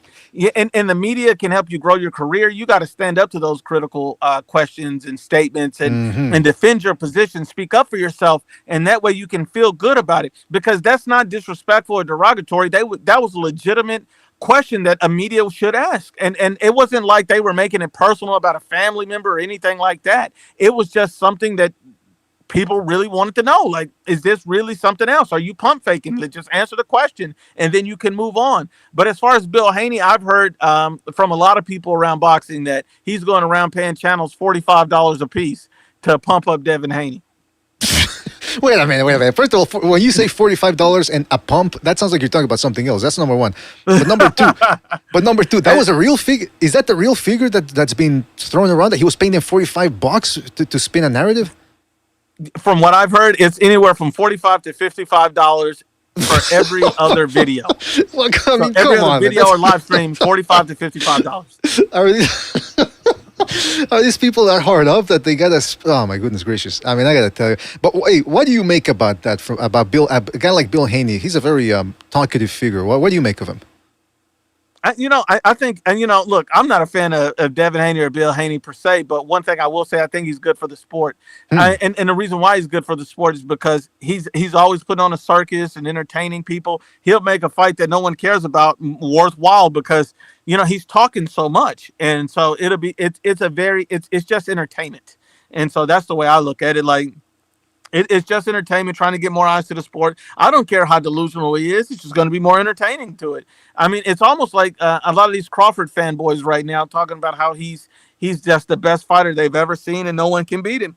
They're actually making this fight 10 times more enjoyable. Like, I'm super excited for next week because of all of this hype. At first, I wasn't really like that moved by it, but now I'm like, okay, this is going to be extremely pleasurable. Like, I'm really excited for this fight now because of that. I mean, you even see guys like Mirage, and I hate to bring up Mirage again, but you got to think about it. A guy like Mirage is not a true boxing fan, but he's indicative of what a lot of these fanboys are. I mean, he supports David and nobody else.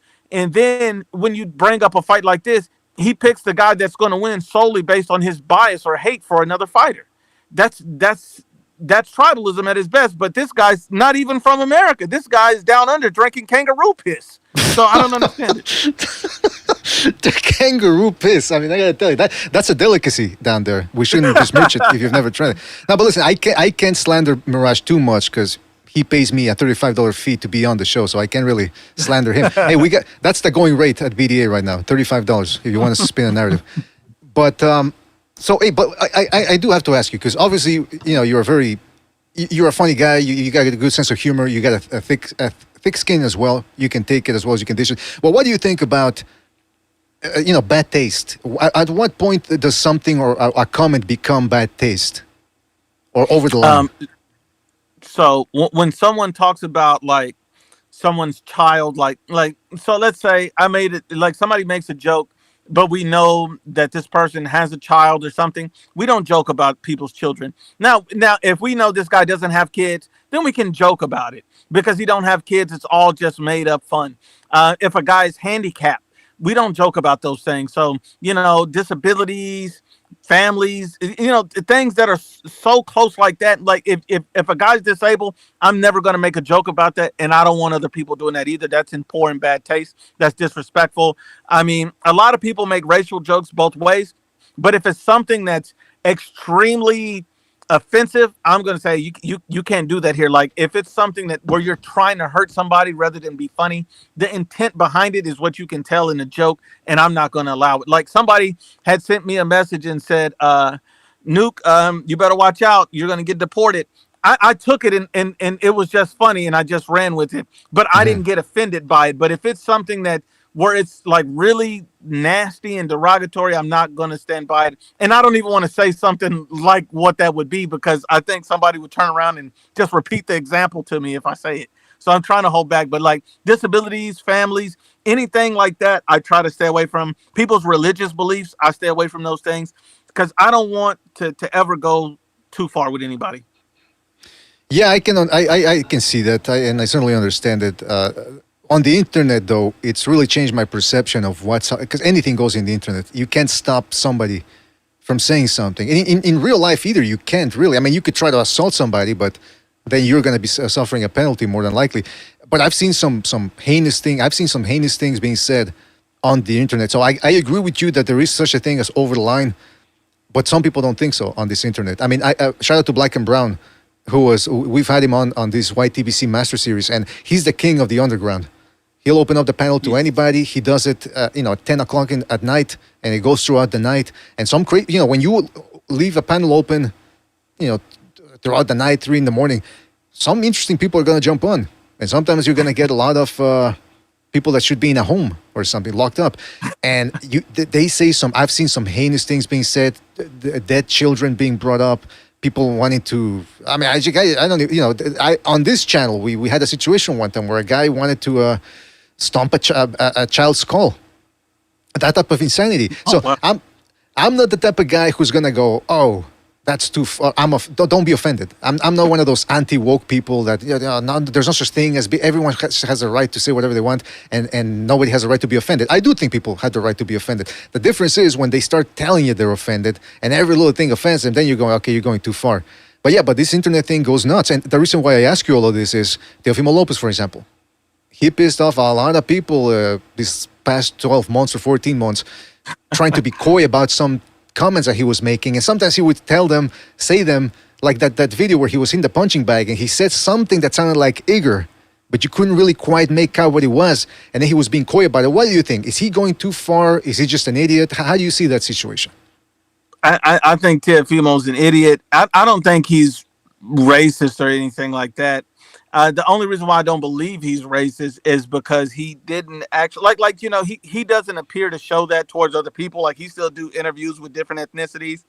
He's still Muhammad Ali's on his profile. It's not like he's just one way. I think he's more just an idiot than anything. But I'm not really necessarily a big fan of Teofimo at the moment, because it's just like I'm waiting on something to happen, and I don't know what he's really trying to do. But I don't really like him playing with words like that. That's kind of makes me feel a little weird, even though I can't verify he said it. If he say he didn't say it, then I believe him. But it just don't really like it. Even with Ryan, the only difference with Ryan, I feel like Ryan, to me, went a little too far, because he said what he hate, and then he said, "Oh, I was drunk and I take it back," and all of that, and it's like everybody should get forgiveness. I'm a big guy that believes in that, but to say what you hate and you say it in that way, I just like, I don't really like this guy like that. Me personally with Ryan, I'm not a big fan of that.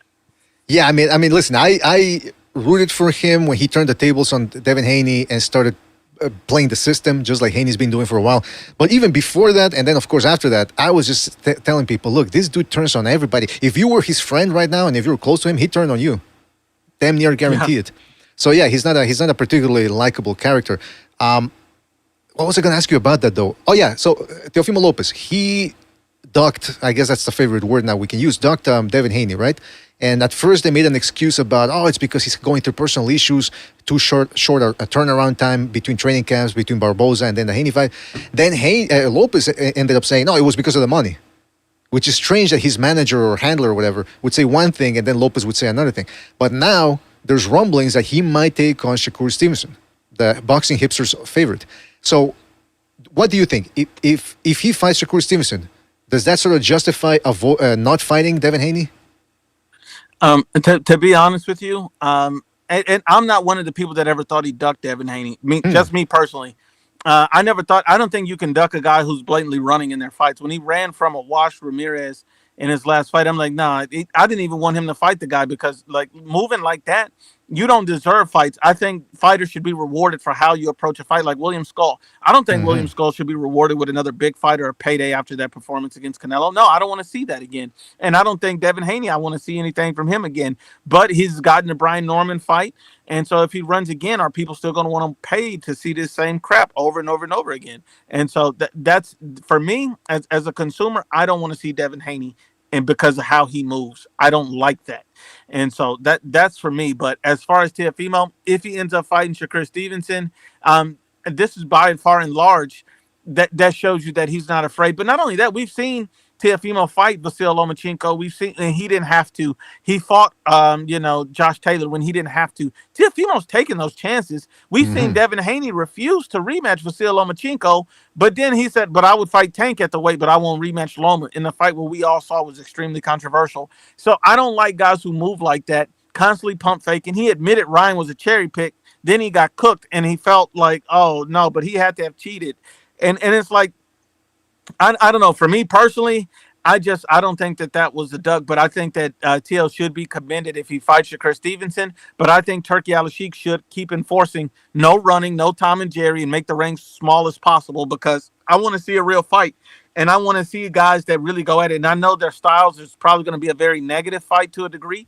But if you got to make the fight, then let's see a more physical fight instead of just all tactics the entire fight. Like, people want to see some action.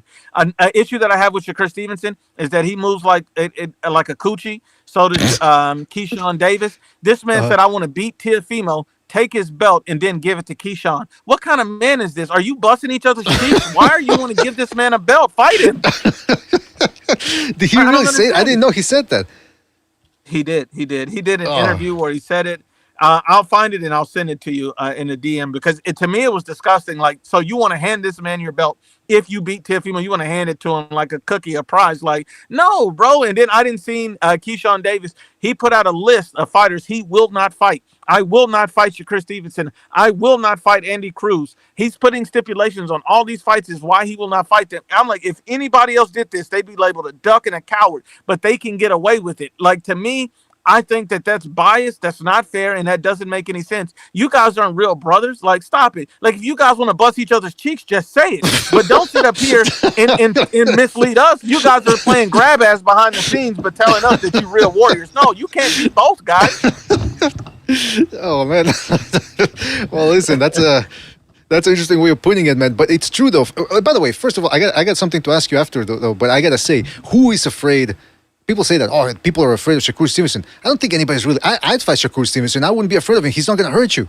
I'd be afraid of fighting Inoue, Beterbiev, even Usyk at this point, because he can knock people out. Shakur Stevenson, he's going to tap you here and there. Pop, pop, pop, pop, pop, pop. You know, he's going to scream while he does it. He's going to bark like a chihuahua. And then you're going to walk out with a paycheck. Lopez already lost against Kambosos. His world didn't fall apart. I mean, for a little while it did. He got a lot of criticism, but a loss isn't the end of the world, especially fighting in terms of taking physical damage. Believe me, Shakur Stevenson is going to leave you hurting after the fight. I want to read a couple of super chats here, and then I want to get your thoughts on something else here. But before we do so, shout out to JVX for his contribution with the super chat. Shout out to JVX88, who says, "Bud is so athletic and skilled, he can breathe in space." Yeah, exactly. He's like a xenomorph. That's how good he is. He's from another planet. He's another species. Shout out to Bill Haney. Shout out to Nomas Tomas, who says Bill Haney is a two-pump chump. Oh, come on. I don't IBFP. I don't know what it is with the chat today, but it's not usually like this. Let me tell you, it's usually a family-oriented show. It's very clean, no cursing. I don't know what's going on. I brought this upon you. No, it's not your fault. Don't say that. I wanted to get your thoughts on this too, the Keyshawn Davis Stevenson thing. First of all, I was unaware that they said anything like that. Oh yeah, I'm going to take the belt off him and I'm going to give it to him gift wrapped with a side of strawberries covered in chocolate. I mean, that's weird. That's weird. But do you think there's a possibility that Shakur Stevenson and Keyshawn Davis would end up fighting one day? No. The fact that they said that they weren't going to fight, and they've said this over and over again. I mean, I'm 100% convinced. I mean, put it like this: did we get a Devin Haney Shakur Stevenson fight? Nope. Those guys haven't fought, and the reason why those guys haven't fought is because we knew like these guys don't want to fight each other. There's all these guys are friends behind closed doors. All these guys have made a conscious decision that they will not fight each other. They're not telling us. I'm gonna be honest with you, and I'm not a conspiracy kind of guy, but they're not telling us, and that's why Devin Haney ran up out the ring, didn't mention Shakur Stevenson, walked away from it. That fight was never going to happen. You've seen Shakur Stevenson said, "Hey, I'll go up and fight Conor Benn at 154." I believe he said that 154 or 147, but he said he'd move up and fight Conor Benn right away, no problem. But then for Devin Haney, he wouldn't do that. It just tells me that these guys are BS. They're not really what they want. They're not. These guys have relationships beyond what we know, and these guys have agreements quietly, and they want to fight everybody else, but not each other. And I don't think that that's good for the sport of boxing. Are you saying they have backdoor agreements, if you know what I mean? Yes. Is that what you're getting at? They're playing grab ass with each other constantly. No. No. In all seriousness, I believe they are, and they don't want to do what they're supposed to do. And a true fighter is a warrior. You're supposed to fight all comers. I heard this.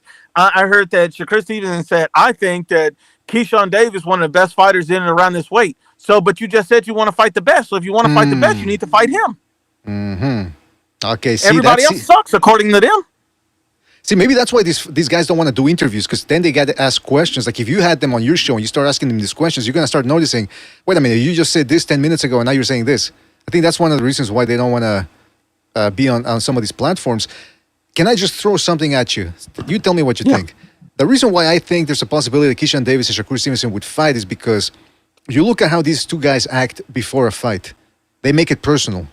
They always start going at their opponent, getting in their faces, pushing them, their entourage. And I could give you some examples, but just to keep it brief here, I think these guys take boxing way too personal, and the reason why they don't want to fight each other is because their relationship would end if one of them beat the other up. Like, we've seen friends fight each other before. Genaro Hernandez versus Chicanito Hernandez, they were friends, they fought each other. Chris Bird versus Jamil McCline, they fought each other. Marco Antonio Barrera, Johnny Tapia, these guys remained friends afterwards. Maurice Blocker versus Simon Brown, I think they were best friends, and they remained so even after they beat the crap out of each other. I don't think Keyshawn Davis and Stevenson could do that because I think they're a little bit too immature. Shakur Stevenson, we know what he's like. Keyshawn Davis, he was locked up in a home for a while. He's got some issues going on. I don't think that their egos could handle it. And then you just saw Errol Spence and Jermall Charlo going at it, talking about fighting each other after years of saying they were friends and it wasn't going to happen. What do you think? What do you think about that angle?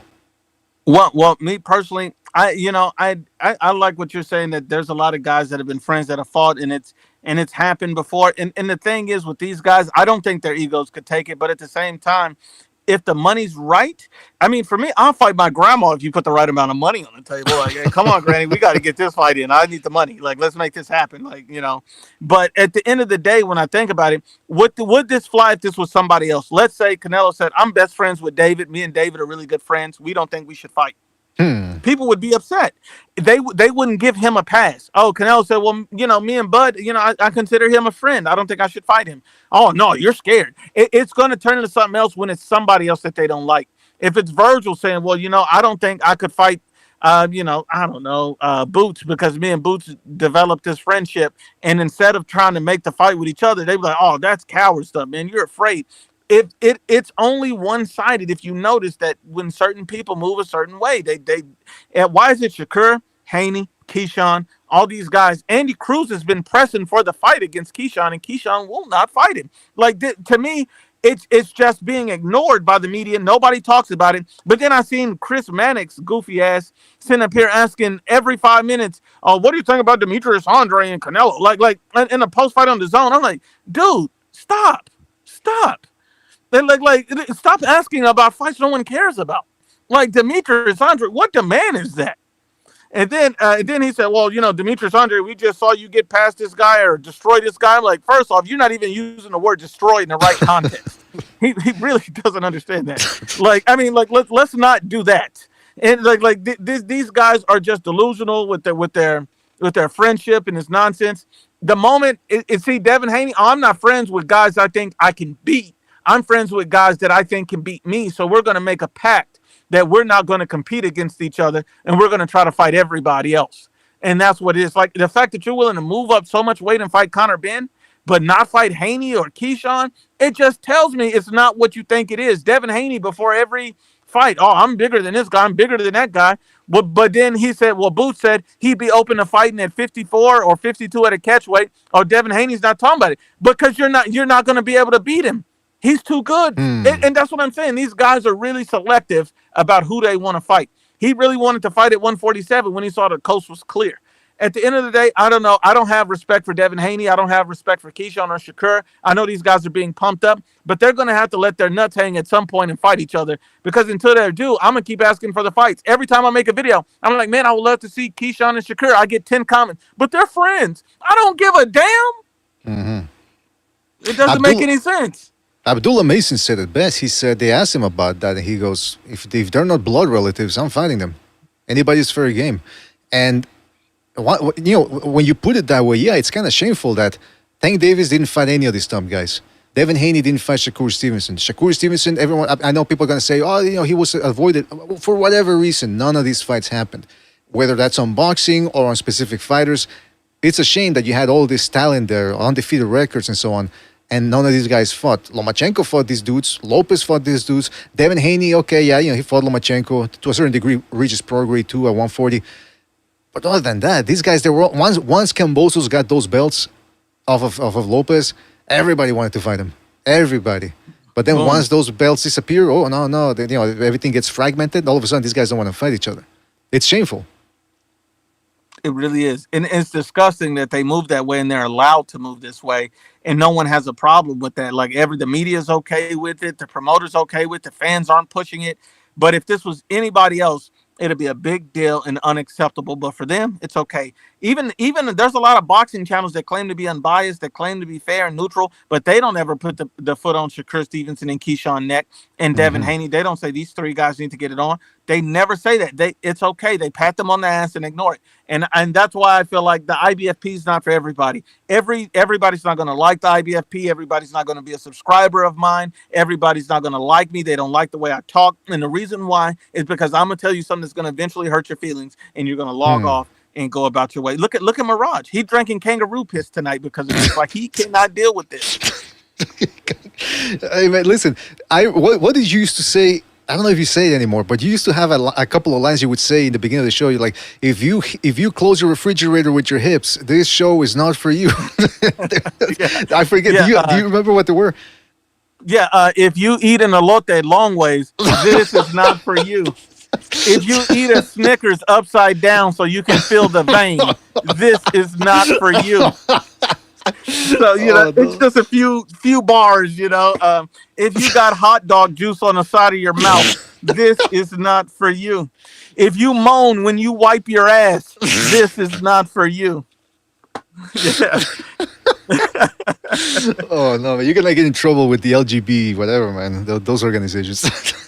No. Yeah. And the thing is, BDA, we're inclusive. It doesn't matter if you're part of that group or not. We have Mirage on every week, so they know that we're inclusive by the fact that Mirage is always able to get on the show and speak his point. Right, Mirage? Right, Veronica? And Veronica is Mirage's burner account. I'm convinced that's who Mirage's burner account is. Hey, listen, they got voice changing technology now that you can pay for, and it changes the pitch of your voice. It is interesting though that your channel, it was always about, hey, I'm gonna get online and I'm gonna give you my thoughts, as unbiased as possible. But I've seen people come on the YouTube community, the boxing community, and I've seen it, man. I've seen it before, a dozen times. They come in and they go, that their whole shtick is how they're unbiased and everyone else isn't. And they just go after all these other channels, like they to take the attention away from their view. They never really espouse any views. It's just about these guys are this, these guys are that, these guys are biased, and then the whole grift is I'm unbiased, and they don't last because they're just not interesting. The whole shtick is based off of what other people said, as opposed to what you're saying. What insight are you giving us? What the panelists that you have, what do they contribute? And you built it off of your opinions. You said, hey, listen, this is how I feel. I'm not saying I'm 100% right all the time, or I'm not saying I'm completely wrong, but hey. You guys let me know. And that's all you can really do with the audience. Let them make the decision. And that's true. I mean, look, I get it wrong sometimes. And one thing I will say is there's a guy on Slot Boxing, and he's a friend of mine now. but we had a debate and all of that. And I remember he came and he had he came to debate me one day, and this is before we worked everything out. But when you look on his channel, it was like 4 or 5 videos, and they were all about me. There was no other video that he made about anything else but me. And I was like, how are you a boxing channel, but you don't talk about boxing? You only talk about, so you're an IBFP channel, like, because that's all you talk about is me. So I don't know any of your opinions or your views or your thoughts or anything, because I'm coming out of your mouth every day like Miraj's stepdad with him. Like that, it shouldn't be that way. You know, you should have some own opinions and thoughts for yourself. And you shouldn't just worry about me every second of every day. That's what's wrong, because these guys are they just want to go against me for whatever reason, and either for its attention, or they don't like a certain fighter that I'm promoting, and they get upset about it. And so the way that they handle it is they just want to make 10 videos about me, and then that's where it goes. Yeah, that's when it gets annoying, though. That's when it does get annoying, when people don't want to speak to the point or address the points you bring up. They make it about you. You know, so you could say, hey, I think this guy's going to lose this fight because point A, point B, point C. And their counter argument is, what about? That's what their argument is. What about you? Or what about, what about what you said and what you did where were you in 1956 on October the 15th? They're like, come on, man, speak to the point. It's easy. It's as easy as that. If you really can break down a person's argument, speak to the point. But they don't want to. There's a guy named Manager Marty. He's been going at Victor Conte for at least 2 years now, maybe even more. I'm not sure. People go on. He starts bringing up facts and things, evidence that suggests it's not the best thing to have Victor Conte around in the sport of boxing. What do people hit him with? Do they address his points? No. You're just an Errol Spence fan. You're still salty. Errol Spence lost. They bring up race. You're a race trader. You're a this. You're that, and they never address the point. If he was really wrong, and if you're really confident that he's wrong, break down his arguments. But they can't. So they go to the whatever else, and that's how it goes. Do the people that goes at this Marty guy, do they realize that Victor Conte's a convicted felon? No. Well, I mean, they do, but then their counter argument is, oh, come on, so you don't, that there was one guy who jumped on the panel, he goes, so you don't believe in second chances. You don't believe in second chances. And that's not the argument. That's not, he does have a second chance, because it's not like he was imprisoned for life. It's not like they executed him. He's out. Well, he can work. Wait a minute, BDA. BDA. Hold on. So if a guy goes to jail for touching, little ones, and then, but he gets a second chance because he gets out of jail, but he's no longer around those people. Exactly. Again. And so you can have a second chance, but you need to be removed from an environment that you prove that you can't be trusted in. And so he proved that he can't be trusted in this area. And a lot of people say, well, none of these guys have popped dirty. Didn't he work with like Lance Armstrong and all these other people? And none of these guys popped dirty before. And so like he was beating all those tests, and he was taking those supplements or whatever he was giving them. And he was beating all the tests. Now all of a sudden we believe that, hey, well, because somebody pops doesn't mean, because somebody doesn't pop means they're not dirty. You could make an argument that everybody in the sport is on the juice. That argument can be made at this point. Not only was he beating the test, he was beating off after beating the test, because the guy if you listen to his interviews, the guy got what they call duper's delight. It wasn't just the money and the fame. It was knowing that he was beating the test. That was arousing him, if you know what I mean. And you made the point better than I ever could have, because that's what Bill Haney said. That was his argument in some other platform. He was saying, well, if there's a child molester and the FBI contacts him, to get information, that's how it works. Yeah, but he's not. The child molester isn't working at your nephew's school or at your grandson's school. You know what I mean? He's not, like you said, he's not in the environment. So yeah, Victor Conte can still work. He can still create snack and give people like us supplements and zinc and magnesium and salt or whatever he's got in those pills. But he just can't work with athletes, because that's essentially what he was doing back in the day. And you know what's interesting about that IBFP? People say that, oh, but he's changed. Not really, because what he was doing with Balco and Snack back in the late 90s was he was working with athletes, track and field athletes, baseball players, weightlifters, I think too. And what he would do is he said, look, I'm going to give you these designer PEDs. You wear the Snack logo, so people are going to associate your success with my natural supplements. That's how it worked. Fast forward damn near 30 years later, what's he doing? The same thing. Except that he was being caught once. So now he's like, well, I'm clean now, and I'm working with VADA. I set up their protocol. I helped to set their protocol. So in other words, he's still doing the same thing. He's giving these guys supposedly natural legal ways, legal enhancers, if you will. But he's saying, oh, but we're not cheating. We're not going beyond the levels that would constitute cheating. And his whole argument comes down to, trust me, bro. That's it. Just trust me. He hasn't really changed the model since the late 90s and early 2000s when he was caught. And like you said, he never got caught because of a test. He said it himself. He said Marion Jones was tested around 300 times in the build-up to the Olympics. I think 200 or 300 times she was tested to the build-up to the Olympics. She never tested positive. The only way she got her medals taken away from her was because of the discovery and what was discovered after trial. But none of his guys ever popped. So if he's working now with VADA, he himself said he helped set up their protocol. And then when Memo Heredia, another guy that shouldn't be in the sport, when he starts going after him, when Conte had Caleb Plant and Memo was working with Benavides, what did Conte say on Twitter? Watch out for Memo Heredia. He should be He should be looked at. Fucker, why shouldn't you be investigated then? You're both in the same boat. And he, Victor Conte has this arrogance, like he's above reproach. Like no one can speak to him negatively because, hey, I've turned my life around. You can make the argument for anybody who's done something wrong or bad. Like, I mean, it doesn't make any sense. Like, this is something like if you find your wife cheating on you, I'm pretty sure I'm not going to let her have sleepovers at her friend's house every Wednesday anymore. Like, I think we've had enough of that, honey. Let's not do that.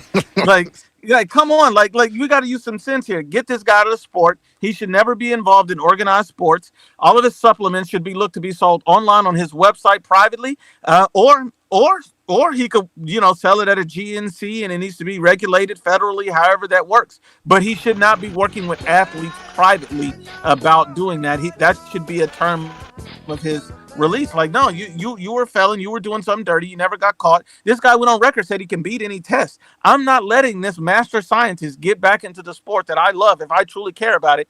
And look, I get it if they don't like the Marty guy. I get it if he was a Spence fan, but you can't let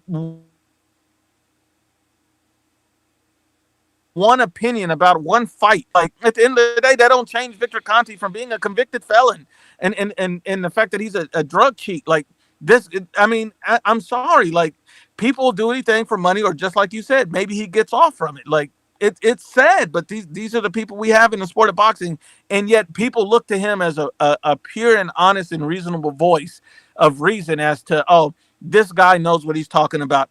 And I was also wondering, why is Victor Conte coming out in the middle of the Ryan Garcia, Devin Haney thing? And every 5 minutes he had criticisms for Ryan Garcia, whatever. I'm like, bro, you're in no position to talk about anybody. You should not be discussing this. We need somebody that's never been convicted of any of this to be discussing this. That's not you. So he thinks that he should be the voice of all of this, and boxing fans allow it because he works with their favorite fighters. Exactly. And then the arguments, then again, people just don't even address what you said. They'll just go, well, what about Virgil Ortiz? What about Bam? Why don't you talk about them? We've mentioned them before too. Now what? What's the next step in this master argument that these people have? And you know what's interesting? I don't know if you've caught it. There's a channel called The Exodus Files, and they've done some great documentaries ever since starting last year with the whole Haney Garcia debacle. Are you aware of the channel? Yes, somebody sent me that video a while back, and I thought it was very magnificently done, and I was really impressed with the piece they put together. Yeah, and there's a clip there where it was Punch Drunk. I don't know where he was, but he was with Bill Haney, and Bill Haney was saying, VADA never releases the numbers for from the test. When a guy tests positive, they never release the numbers and the quantities and all that. And then Punch Drunk caught him on that. And he said, well, wait a minute. How come Victor Conte knows him? Victor Conte, who works with your son, Devin, how come he knows him? And Bill Haney, because, you got to give it to Bill Haney. He knows how to spin away from a corner, a spin out of a corner. He goes, well, I'm not interested in talking about that. And then he changed it up to something else. But he got caught in it. Everyone saw it in live in color. He said, he's saying that VADA doesn't release the numbers, but then how the fuck does Conte have them? He never explained that. See, and it's because he can't. And that's what I'm saying. Like, these people can't be trusted. I think people think that a guy is just honest because you get out of jail. Well, I don't know, man. I mean, if your best friend fucks your wife, are you going to let him over? Well, he's a changed man. come on over, Jim, and just hang out, man. Like no, Jim, you can't be over here anymore. Like that just doesn't work that way. Like these guys just think that it's okay. And I'm sorry, nobody's above criticism. And the funny thing about all of this is they're criticizing this man over a boxing prediction that he got wrong. He had to live with, probably ate his crow, and none of that takes away from the actual true situation. People don't want to argue facts; they want to argue with emotions. Oh, absolutely. Yeah, that's the story of social media. By the way, so you wouldn't let Slim Jim back in your house, even if he paid you a fee or anything? Make a business out of it. Why not? She already got fucked. Just I mean, at the end of the day, that's a good point. I mean, and just go get yourself a torta. Exactly. There you go. By the way, in the chat, shout out to Edgar Moreno, who says via the super chat, he says, the all-time greats all have losses. Marciano's the only one. Well, that's the thing that I said earlier. I mean, in another video, IBFP, is that everyone always says, undefeated. They put an onus a lot on the like Mayweather, Calzaghe, Marciano. But they all had very tough fights. I could have gone either way. Marciano had a very tough fight against La Starza. I think that was his name, La Starza. That was before he became champion. Could have gone either way. Mayweather versus Castillo won. And even some people say Maidana, the first one. That could have gone either way with different judges. Usyk even against Brady's. That was a very close fight. It was a majority decision. Joe Calzaghe had a very tough fight against Robin Reed back in 1999. So in order to stay undefeated and retire undefeated, would you agree that you need to have a certain degree of fortune to manage to pull that off? You absolutely do. I mean, even Andre Ward, Kovalev, like it's a timeless story. If you fight the highest level of a competition, you're going to have controversial fights. And the one thing, I hate to bring it back to this, but we look at Bud Crawford's career. This kind of shows you the level of competition he's fought. Before he fought Madrimov, I remember everybody telling me Bud Crawford has never had a close fight. Yeah, because he's never fought an elite fighter. Like that, there's a reason why you've never had a close fight. When you fight the best of the best consistently, the fights get harder and harder and closer and closer. It wasn't that Bud was just levels above everybody. Everybody was just levels below him that he was fighting. Like he was not fighting at the level he should have been fighting at to truly be tested. Then he fought a guy with 10 fights and went life and death. So we understand that if you're a true, honest boxing fan, this is going to be the biggest test of his career. And I'm excited for it because now there can be no excuses. Now there can be no running and no hiding. If Bud Crawford was fighting the highest level of competition, fight in and fight out, we would have seen a very different Bud Crawford, and he'd be judged on a very different scale today. That's an interesting point, a very interesting point. And we can bring it back to what you said earlier when you were talking about how when a fighter loses, and people criticize the fighter and the manager or the promoter for, they took a big fight, they're idiots. Well, so what, you don't want competitive fights? Because if you got a bunch of undefeated guys in boxing, chances are most of them are undefeated because they're not fighting anybody. So I think we have to stop too, and this has been said before, that we should stop criticizing fighters for every little thing they do wrong or every little loss. I mean, people, if the best are going to fight the best, they're going to lose. Exactly. And I agree 100%. And like sometimes people make their mind up as to what can be done. I remember Anthony Joshua lost to Andy Ruiz. And after that fight, I said, I think Joshua can win the rematch. I got nothing but slander for months in the anticipation of the rematch. AJ scared. He's going to get knocked out. He can't outbox Ruiz. And I was like, and I never talked about it from an emotional standpoint. It was always based on boxing. I said, I feel like if AJ comes in there, he has better feet than Andy Ruiz. He has a better jab. He can keep him at distance. And he had already dropped Ruiz in the first fight. Like it wasn't like AJ was getting dominated from round one on. That wasn't what happened in the fight. He just got caught with a good shot.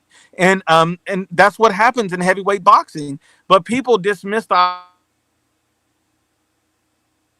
opportunity or the chance that AJ could come back from it, which he did. And so that's what I think boxing fans sometimes can be so close-minded in their biases that they think that you can't come back from a loss. They think that you can't come back from anything. And people say, well, look, Errol Spence never came back. Errol Spence is not the typical fighter. Errol Spence did not live a boxer's lifestyle. He didn't take a loss. He took a beating. But he also had, the car accident. He was a heavy alcoholic drinker. He was not always in the gym preparing himself or living the right way like a boxer should. He was not even learning and growing.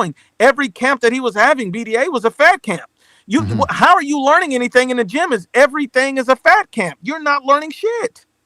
Exactly. No, you hit the nail on the head. And Crawford admitted as much. Spence admitted as much after the fight. It took a year or two for him to admit it. But yeah, in the end, he said, it was the drinking that got to me. And it's interesting the way you said it about Joshua Ruiz. I'm surprised that people would discount Joshua in that way because, like you said, if you watch the first fight, everything was going well for Joshua until he ended up getting knocked out. And remember, the first time he got dropped, it wasn't a chin shot; it was a temple shot. I think that screwed his brains. I think that scrambled his brains, and that's why he never really recovered from that. But it goes back to the Crawford thing too, because people say Crawford ain't never lost before. He ain't never lost before. Therefore, he's invincible. That's why he's got no weaknesses. But leading up to the knockout, you see him consistently getting tagged. And then that's the other argument people bring. Yeah, but it's boxing. Everybody gets hit. Can we agree that there's people that get hit more than others? I mean, that's why some people are called defensive geniuses, right? Yeah, because they get hit less. So for a guy who's pound for pound like Crawford, he gets hit a lot more than a top 3 pound for pound guy should, especially against the level of guys he's been fighting. So again, context matters, but people don't want to see it. They just want to see the end result, the knockout and the undefeated record. Well, BDA, the difference that people always make is that, he can do what Floyd or Bivol did. The difference with Floyd and Bivol when they did fight Canelo, aside from the weight, aside from all of that, is that both of those guys were top 5 defensive fighters. Bud Crawford is not. And so we got to keep that into context. Like, people think that Bud Crawford's, and he's used his power to bail him out of situations before. I mean, why are we talking like he's never done that? And it's not that you can't do that, but you're not going to have that option in this fight against Canelo. Your power will make no difference. Well, speaking of that, actually, remind me to ask you. I got to read the super chats here, but I want to ask you about that, about the Crawford's. When has he ever fought in the same way or close to Mayweather? But let me just read a super chat here.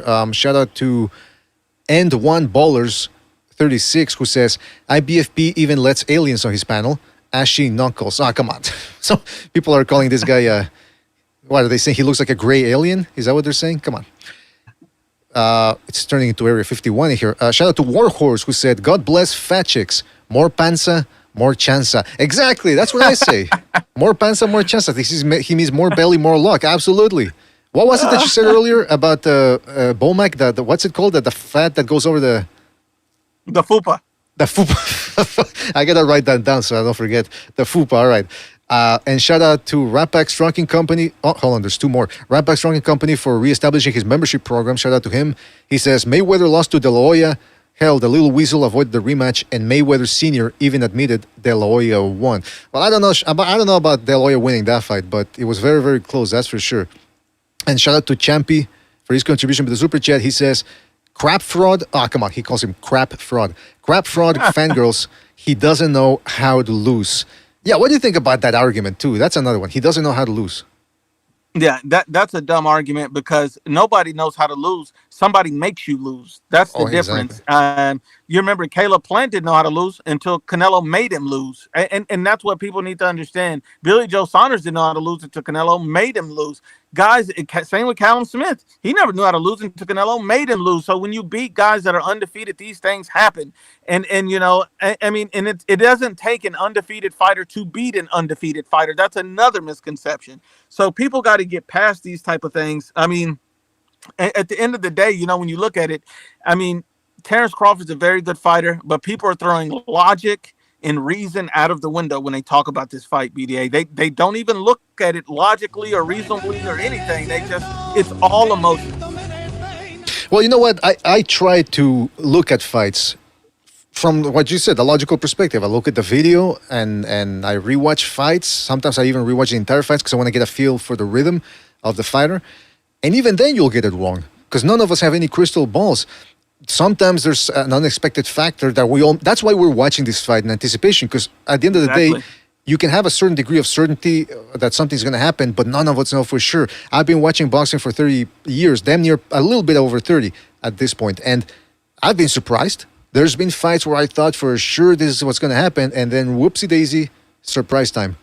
And those are good, because if this was pro wrestling where you already know the outcome, it'd get boring real fast. But that's what I wanted to ask you about. You said about the Crawford not being Mayweather in the defense department. The last time I remember Crawford fighting in the ass style or what I call the American slick style, which is a play on it's by the way, I'm not deriding the American style when I say that. Is because the reason why I brought that up is because people always say Mexican style as a derogatory term. Oh, this guy's just a flat-footed Mexican. And they're looking at these tomato cans that Top Rank brings from the side of the border to fight their prospects, and that's what they think Mexican style is. Just a guy that walks forward, takes 3 punches to land one. So we on this channel came up with the ass style, the American slick style, the people that just run like Andrade or one punch at a time, clinch, shake their asses, bend below the waist like they're looking for something. That's the ass style too. So the last time I remember Crawford fighting that way, where it seemed like he didn't care what the fans thought, was against Victor Postal. Do you recall that fight? And if so, what was your impression of Crawford trying to do that? I wasn't typically impressed with the fight, and when I look at it, I don't think Crawford looked extremely slick in the fight either, from what I recall. I don't believe that he looked like, oh man, he was just elusive and couldn't be touched. I don't recall that in the fight. It's been a long time, but I don't recall him looking like that in the fight. Correct me if I'm wrong. He moved a lot. He moved, it was almost William Scully's level. And people will bring up that, well, he dropped him twice. He dropped Postal twice. There was one legitimate knockdown, which was of a counter left hand. And then there was the other one, I think it was a second or first, he cuffed him behind the head and dropped him. And referee Tony Weeks, who, remember, same Tony Weeks that stopped the Romero versus Barrios fight and then retired afterwards because it was such a bad gaff, he couldn't show his face anymore. That same dude missed that knockdown. He was right there. I don't know how he missed it. He saw it. But anyway, other than that, Crawford spent the time running. Every once in a while, he would land a punch. Postal couldn't land much of anything because he's not a come-forward guy, and Crawford knew that, hence why he fought that way. But he back-foot bitched it. He turned into a back-foot bitch in that one. And if you read the headlines or if you ask people about that fight, oh, masterclass, he outboxed Postal. Nobody managed to do it. It wasn't exactly Hopkins versus Trinidad, if you know what I mean. It was one punch at a time, running, sticking his tongue out, and that was it. He did the bare minimum to win that fight. And funny thing about that is, as you know, especially with Demetrius Andrade, one punch at a time, Terrence Crawford in that fight, one punch at a time. If Canelo throws one punch, they're going to have a field day and a fit. Oh, he threw one punch in this round, or this at a time, and all of this. And Canelo loads up on shots and all of this, and you see it. But whatever Canelo does is working, and his fights are highly entertaining. These guys' fights are not entertaining; they're not working. And people say, "Well, no, they're very entertaining." How dare you say that? Well, you know, Canelo's the face of boxing. People are filling out arenas for these guys. What are they doing for these guys? Terrence Crawford has lost money on every fight he's ever participated in, even the one with Turkey, except for Errol Spence. Aside from that one, he's lost money on every single fight. Mm-hmm. So, like, it's not that this guy endears the fans. A lot of people that have jumped on this bandwagon are just people that don't like Canelo. But as far as the style itself, expect to see that style implemented against Canelo in the first 6 rounds, BDA. Well, that's why I brought it up, because I wanted, if you had rewatch the fight, and maybe you can speak on it later on Fight Week or whenever you can. But what happens if he fights that way? Because people are expecting him to paint a masterpiece if he fights like that way, but he barely. I'm telling you, watch that fight, and I don't want to poison the well, but you watch and you tell me whether it was really the masterclass that some people make it out to be, and then determine whether that's going to work against Canelo.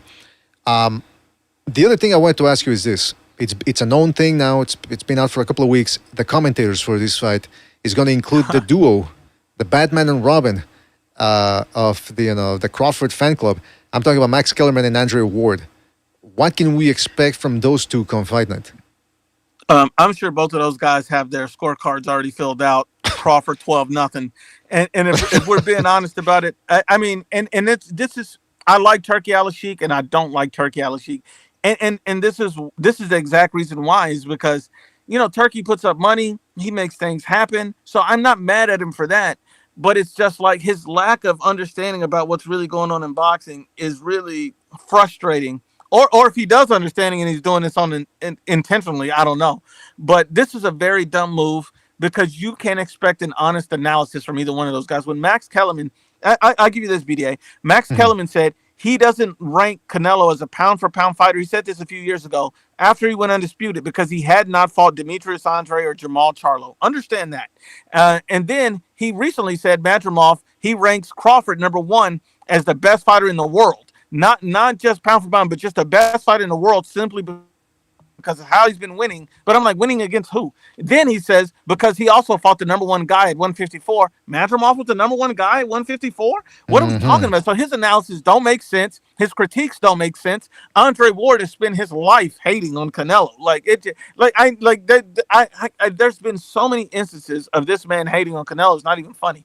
And it's to the point where it's like, how can you have these people ringside because you know you're going to get a bias? You're trying to poison the fan base, saying exactly. if he's pulling a William Skull, you're going to say it's masterclass boxing, like you were saying about him and Postall. It's masterclass boxing, and anybody says anything else don't know anything about boxing.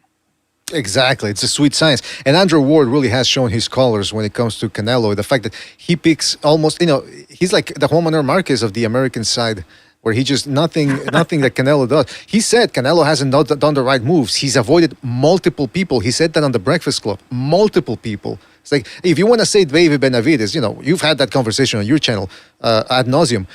But what are these other guys that I missed that he avoided? You know what? SOG, that's his nickname, right? Son of God? I think it's Son of Ginger. Because this dude has Canelo in his head 24/7. He can't stop. He never gives him props. So we'll see what happens. But that's the thing. You said, it's a bad move from the Turki Al-Sheikh. I think it's the move he wants. He wants to have those two guys. It could be because they're hoping that if it comes to a decision and you already have the well poison and everybody's listening to what these two guys are saying, because people are very impressionable. If they hear Max and Andre, and you got to think about it, a lot of people that are going to be watching this are people that don't normally watch boxing because it's going to be on Netflix. So they're going to be like, oh man, really? Crawford is, so this is match. So this is what this is. Oh, okay. So they're going to assume that running is somehow winning. And they're going to assume this is a game of tag. And if he can't touch me, you're it. This is not boxing. This is not how that works. And so that's why I think it's really imperative that Canelo comes in, trains well, gets a little bit leaner than usual. And normally he is under the weight comfortably, but just to make sure that his speed and timing is on point, because it's going to be really imperative for him to get a stoppage and start early and get Crawford out of there, because that going to a decision, and I know a lot of people always say, well, Canelo's the guy with all the worst scorecards. I'm like, listen, everybody has bad scorecards. Crawford had bad ones against Madrimov. Andre Ward had bad ones against Kovalev. Like, why are we talking like Floyd didn't have bad scorecards against Castillo? Like we've seen everybody get favorable scorecards, but only Canelo's the one criticized for it. And just because Canelo's had favorable scorecards doesn't mean he's going to get one in this instance. People talk like this is not a common thing in boxing. Every fighter at some point in their career typically gets a very favorable scorecard in a fight where they shouldn't have. That's just part of boxing. That's part of this sport. And Crawford has had that as well. And so, and the difference with Crawford is his weird favorable scorecard came under Turki Al-Sheikh's umbrella. So just keep that in mind, that Canelo hasn't had that, but Crawford has. And yet it's like the perfect storm is being made. And so, and you also look at Terence Crawford's confidence in this fight. Just like you mentioned earlier, Crawford wanted to get in Canelo's face or whatever and show that I'm here in this fight and all that jive. Well, you remember Terence Crawford, they did Pierce Morgan in the build up to the fight, and he asked Terence Crawford how confident you are that you're going to win this fight. And he said, I'm 70% confident I beat Canelo Alvarez. 70% confident. I thought that was very odd. Why would you only be 70% confident that you're going to beat Canelo? You're moving up, you make all this hoopla, and your fans are more confident than you. Yeah, it's true. Huh? It's he's got 6 ways. Did you hear about that? Roy Jones said Canelo has 1 way to win. Crawford has 6. Roy Jones, and look, and Roy Jones is probably, besides Muhammad Ali, Roy Jones is probably my favorite all-time fighter, and I love Roy Jones. But Roy Jones is delusional, and that's coming from a person that loves Roy. And what I mean by that is Crawford has 1 way to win the fight. And his way to win the fight is to box a masterclass, not running, but box a masterclass and avoid minimal damage, and everything has to line up in his favor. Crawford has to avoid minimal damage. He has to make sure that his chin hold up when he does get hit. He has to make sure that his power is enough to keep Canelo off of him. He has to make sure that he doesn't get tired in the later rounds and slow down where Canelo can catch him. He has to make sure that all of these things line up perfectly for him to make sure that he's on point. He has to make sure that him being out of the ring for over a year is not going to affect him. He has to make sure that Canelo Alvarez has declined significantly. He has to make all these things have to line up. The moon and the stars have to line up. Canelo doesn't have to knock out Crawford to win the fight. Canelo can just beat him up for 12 rounds and win. I don't think people understand that. Canelo's been beating up guys for 12 rounds winning. So he don't need to knock you out. Canelo's not Deontay Wilder where he needs a knockout and the fight's over. No. Listen up. He can beat the hell out of this man. He can beat Crawford like Mirage beats his dick on a Saturday night for 12 rounds and get that victory. I mean, someone's gonna make a compilation of all these slides at Mirage. But you know what though? Okay, so with all that being said, let's flip it around. Crawford has all these things he has to overcome. If he pulls out a decision here, where does he rank amongst the best of his generation? For me, if Terence Crawford comes over all of this, he's at the top. For me, he's at the top. Not only did he put on a master display and found a way to win against a lot of these obstacles, but Crawford also did this, against the top level competition at his weight with no catch weight, with none of that stuff. Terence Crawford is truly one of the best fighters I've ever seen in my life, and I could take nothing away from him if he does that. And people always say, IBFP, you're going to shut down your channel. He lost to Bivol. Did I shut down my channel then? And then they say, IBFP, are you going to cry that day? Why would I cry? I didn't cry when he loses to Bivol. I'm not crying over no man losing. That doesn't make a difference to me. But I guarantee you the same people asking if I'm going to cry be the ones twerking in the street if Bud loses. and I'll tell you this, I will rank Bud up there. 100% is probably the best fighter of the generation in my opinion, I think. And I know a lot of people disagree with me, but I'll put him number one over Usyk and Inoue because I think this is such a major feat. And because beating Canelo at this point and doing it in a masterclass fashion, you didn't just beat Canelo, you just masterclassed him or whatever. Or even if you just beat him, that's fine. It's so much to overcome.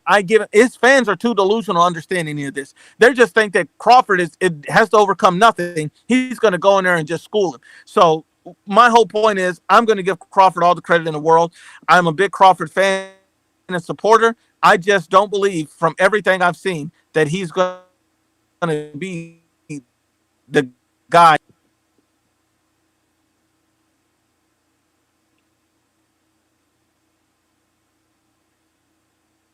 Are you there, BDA? Oh, sorry, yeah, because you cut off a little bit in the last 5 seconds. Okay. Sorry about that.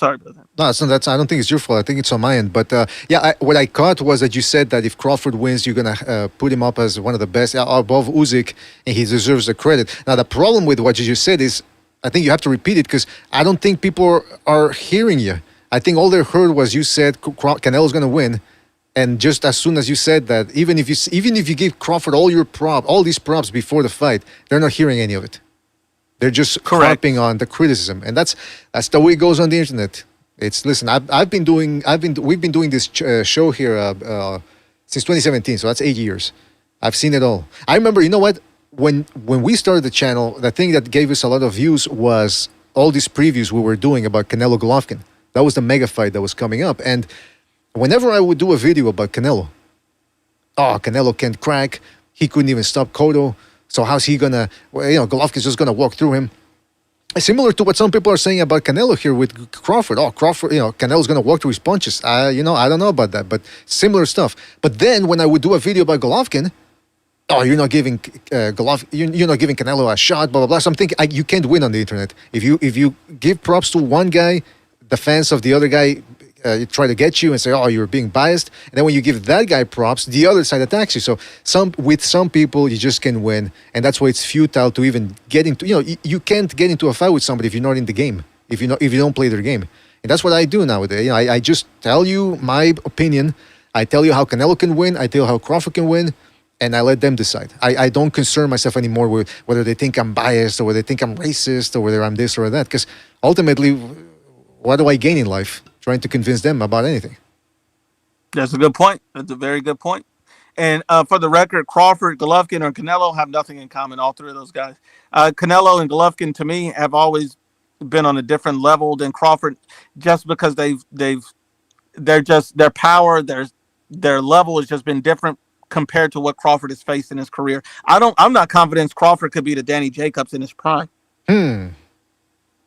You know what? Danny Jacobs was a hell of a fighter. People see, that's the thing though. People forget. Like again, Golovkin is the most besmirched guy out there. When people just, whenever you bring up, they ask you, well, who has Canelo fought? Who has he beaten? Which he's never beaten the best guy in the division, and you go Golovkin. Oh, but he was 35 years old. Okay, but if we're gonna start talking about ages, because Shakur Stevenson recently did that. They brought up Canelo's win over Kovalev. Oh, he wasn't the same after Ward got through him. Okay, so can we say the same thing about Spence then? When he fought Crawford, because when we bring up Spence's lifestyle issues, excuses. But Kovalev, Ward ruined him. Golovkin was old. I mean, 35. He ain't that old. People are giving Crawford a chance to beat Canelo. He's 38. Well, yeah. I mean, Crawford, and here's the thing. Wasn't better be of old too, but they give Bivol all the credit. Exactly. Yeah, that's an excellent point. That's an excellent point. So you are right. But here's the thing, though. You brought up Danny Jacobs. Why do people forget that Danny Jacobs was on a great run, too? Derevchenko, Sergio Mora. And I know Sergio Mora by itself is not like the wow thing, but okay, Mora, Derevchenko. He went the distance with Golovkin, the first guy to take him 12 rounds. What's his name? Kid Chocolate. What was the guy's name? I know who you're talking about. Peter Quillen. Yeah, in one round took him out. Sulensky, who was undefeated at the time. So all of those names, he got knocked out by P-Dog and he lost to Golovkin, so he's not good. People forget he was on a great run before fighting Canelo. That is true. And Danny Jacobs is big, strong, skilled, all the things you look for in a fighter. But the weird thing about it is they talk about Canelo like he fought nothing but scrubs and he's going to be in a whole new world when he sees Terrence Crawford. And I just don't believe that to be the case. It's Terrence Crawford that's going to enter a planet that he's never been on. Whoa, okay.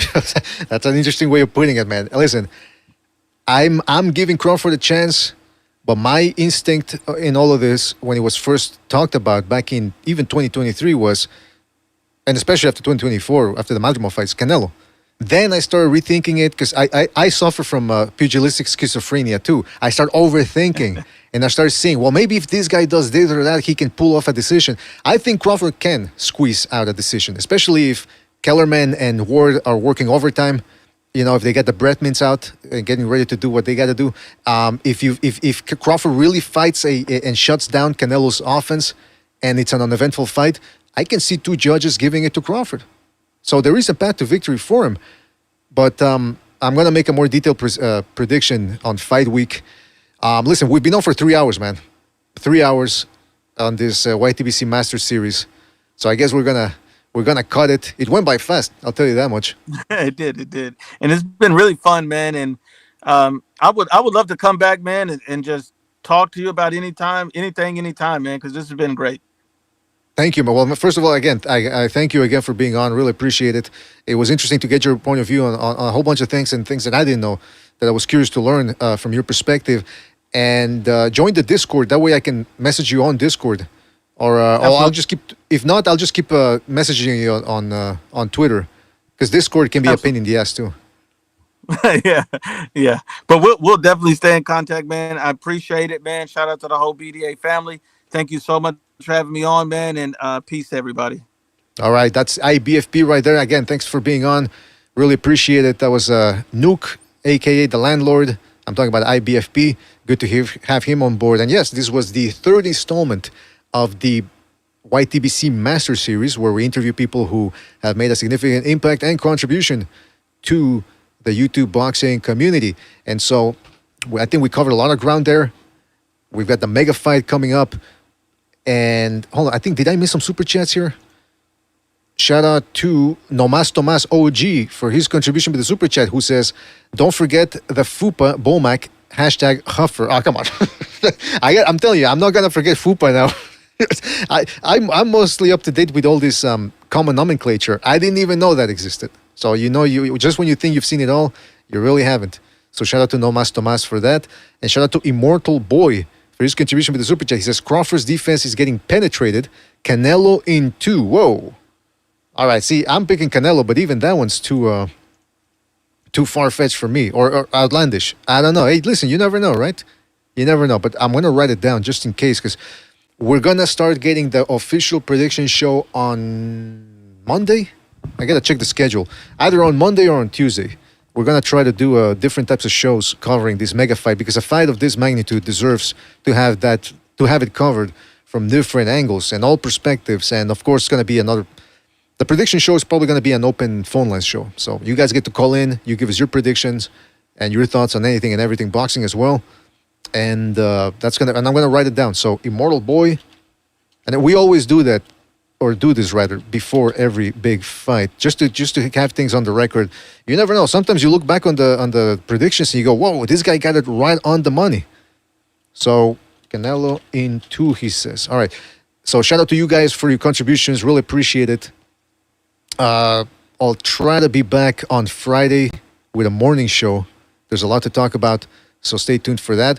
But again, shout out to everybody that donated via the super chat. First of all, also shout out to IBFP once again for showing up, giving us his thoughts, taking the time out to give us his perspective on how he started his channel, his whole YouTube journey. And shout out to everybody who donated via the super chat, and shout out to everybody who listened, everybody who hit the thumbs up, and subscribe if you've yet to do so already. Really appreciate your support in any way that you can support. We appreciate it. So shout out to Jin Ryu, Eparukua, Dwayne Styles, Bloodsport. Hold on a second. Who else do we have on here? Dwayne Styles, Jin Ryu, Eparukua, Cockronica. Cockronica, what a name.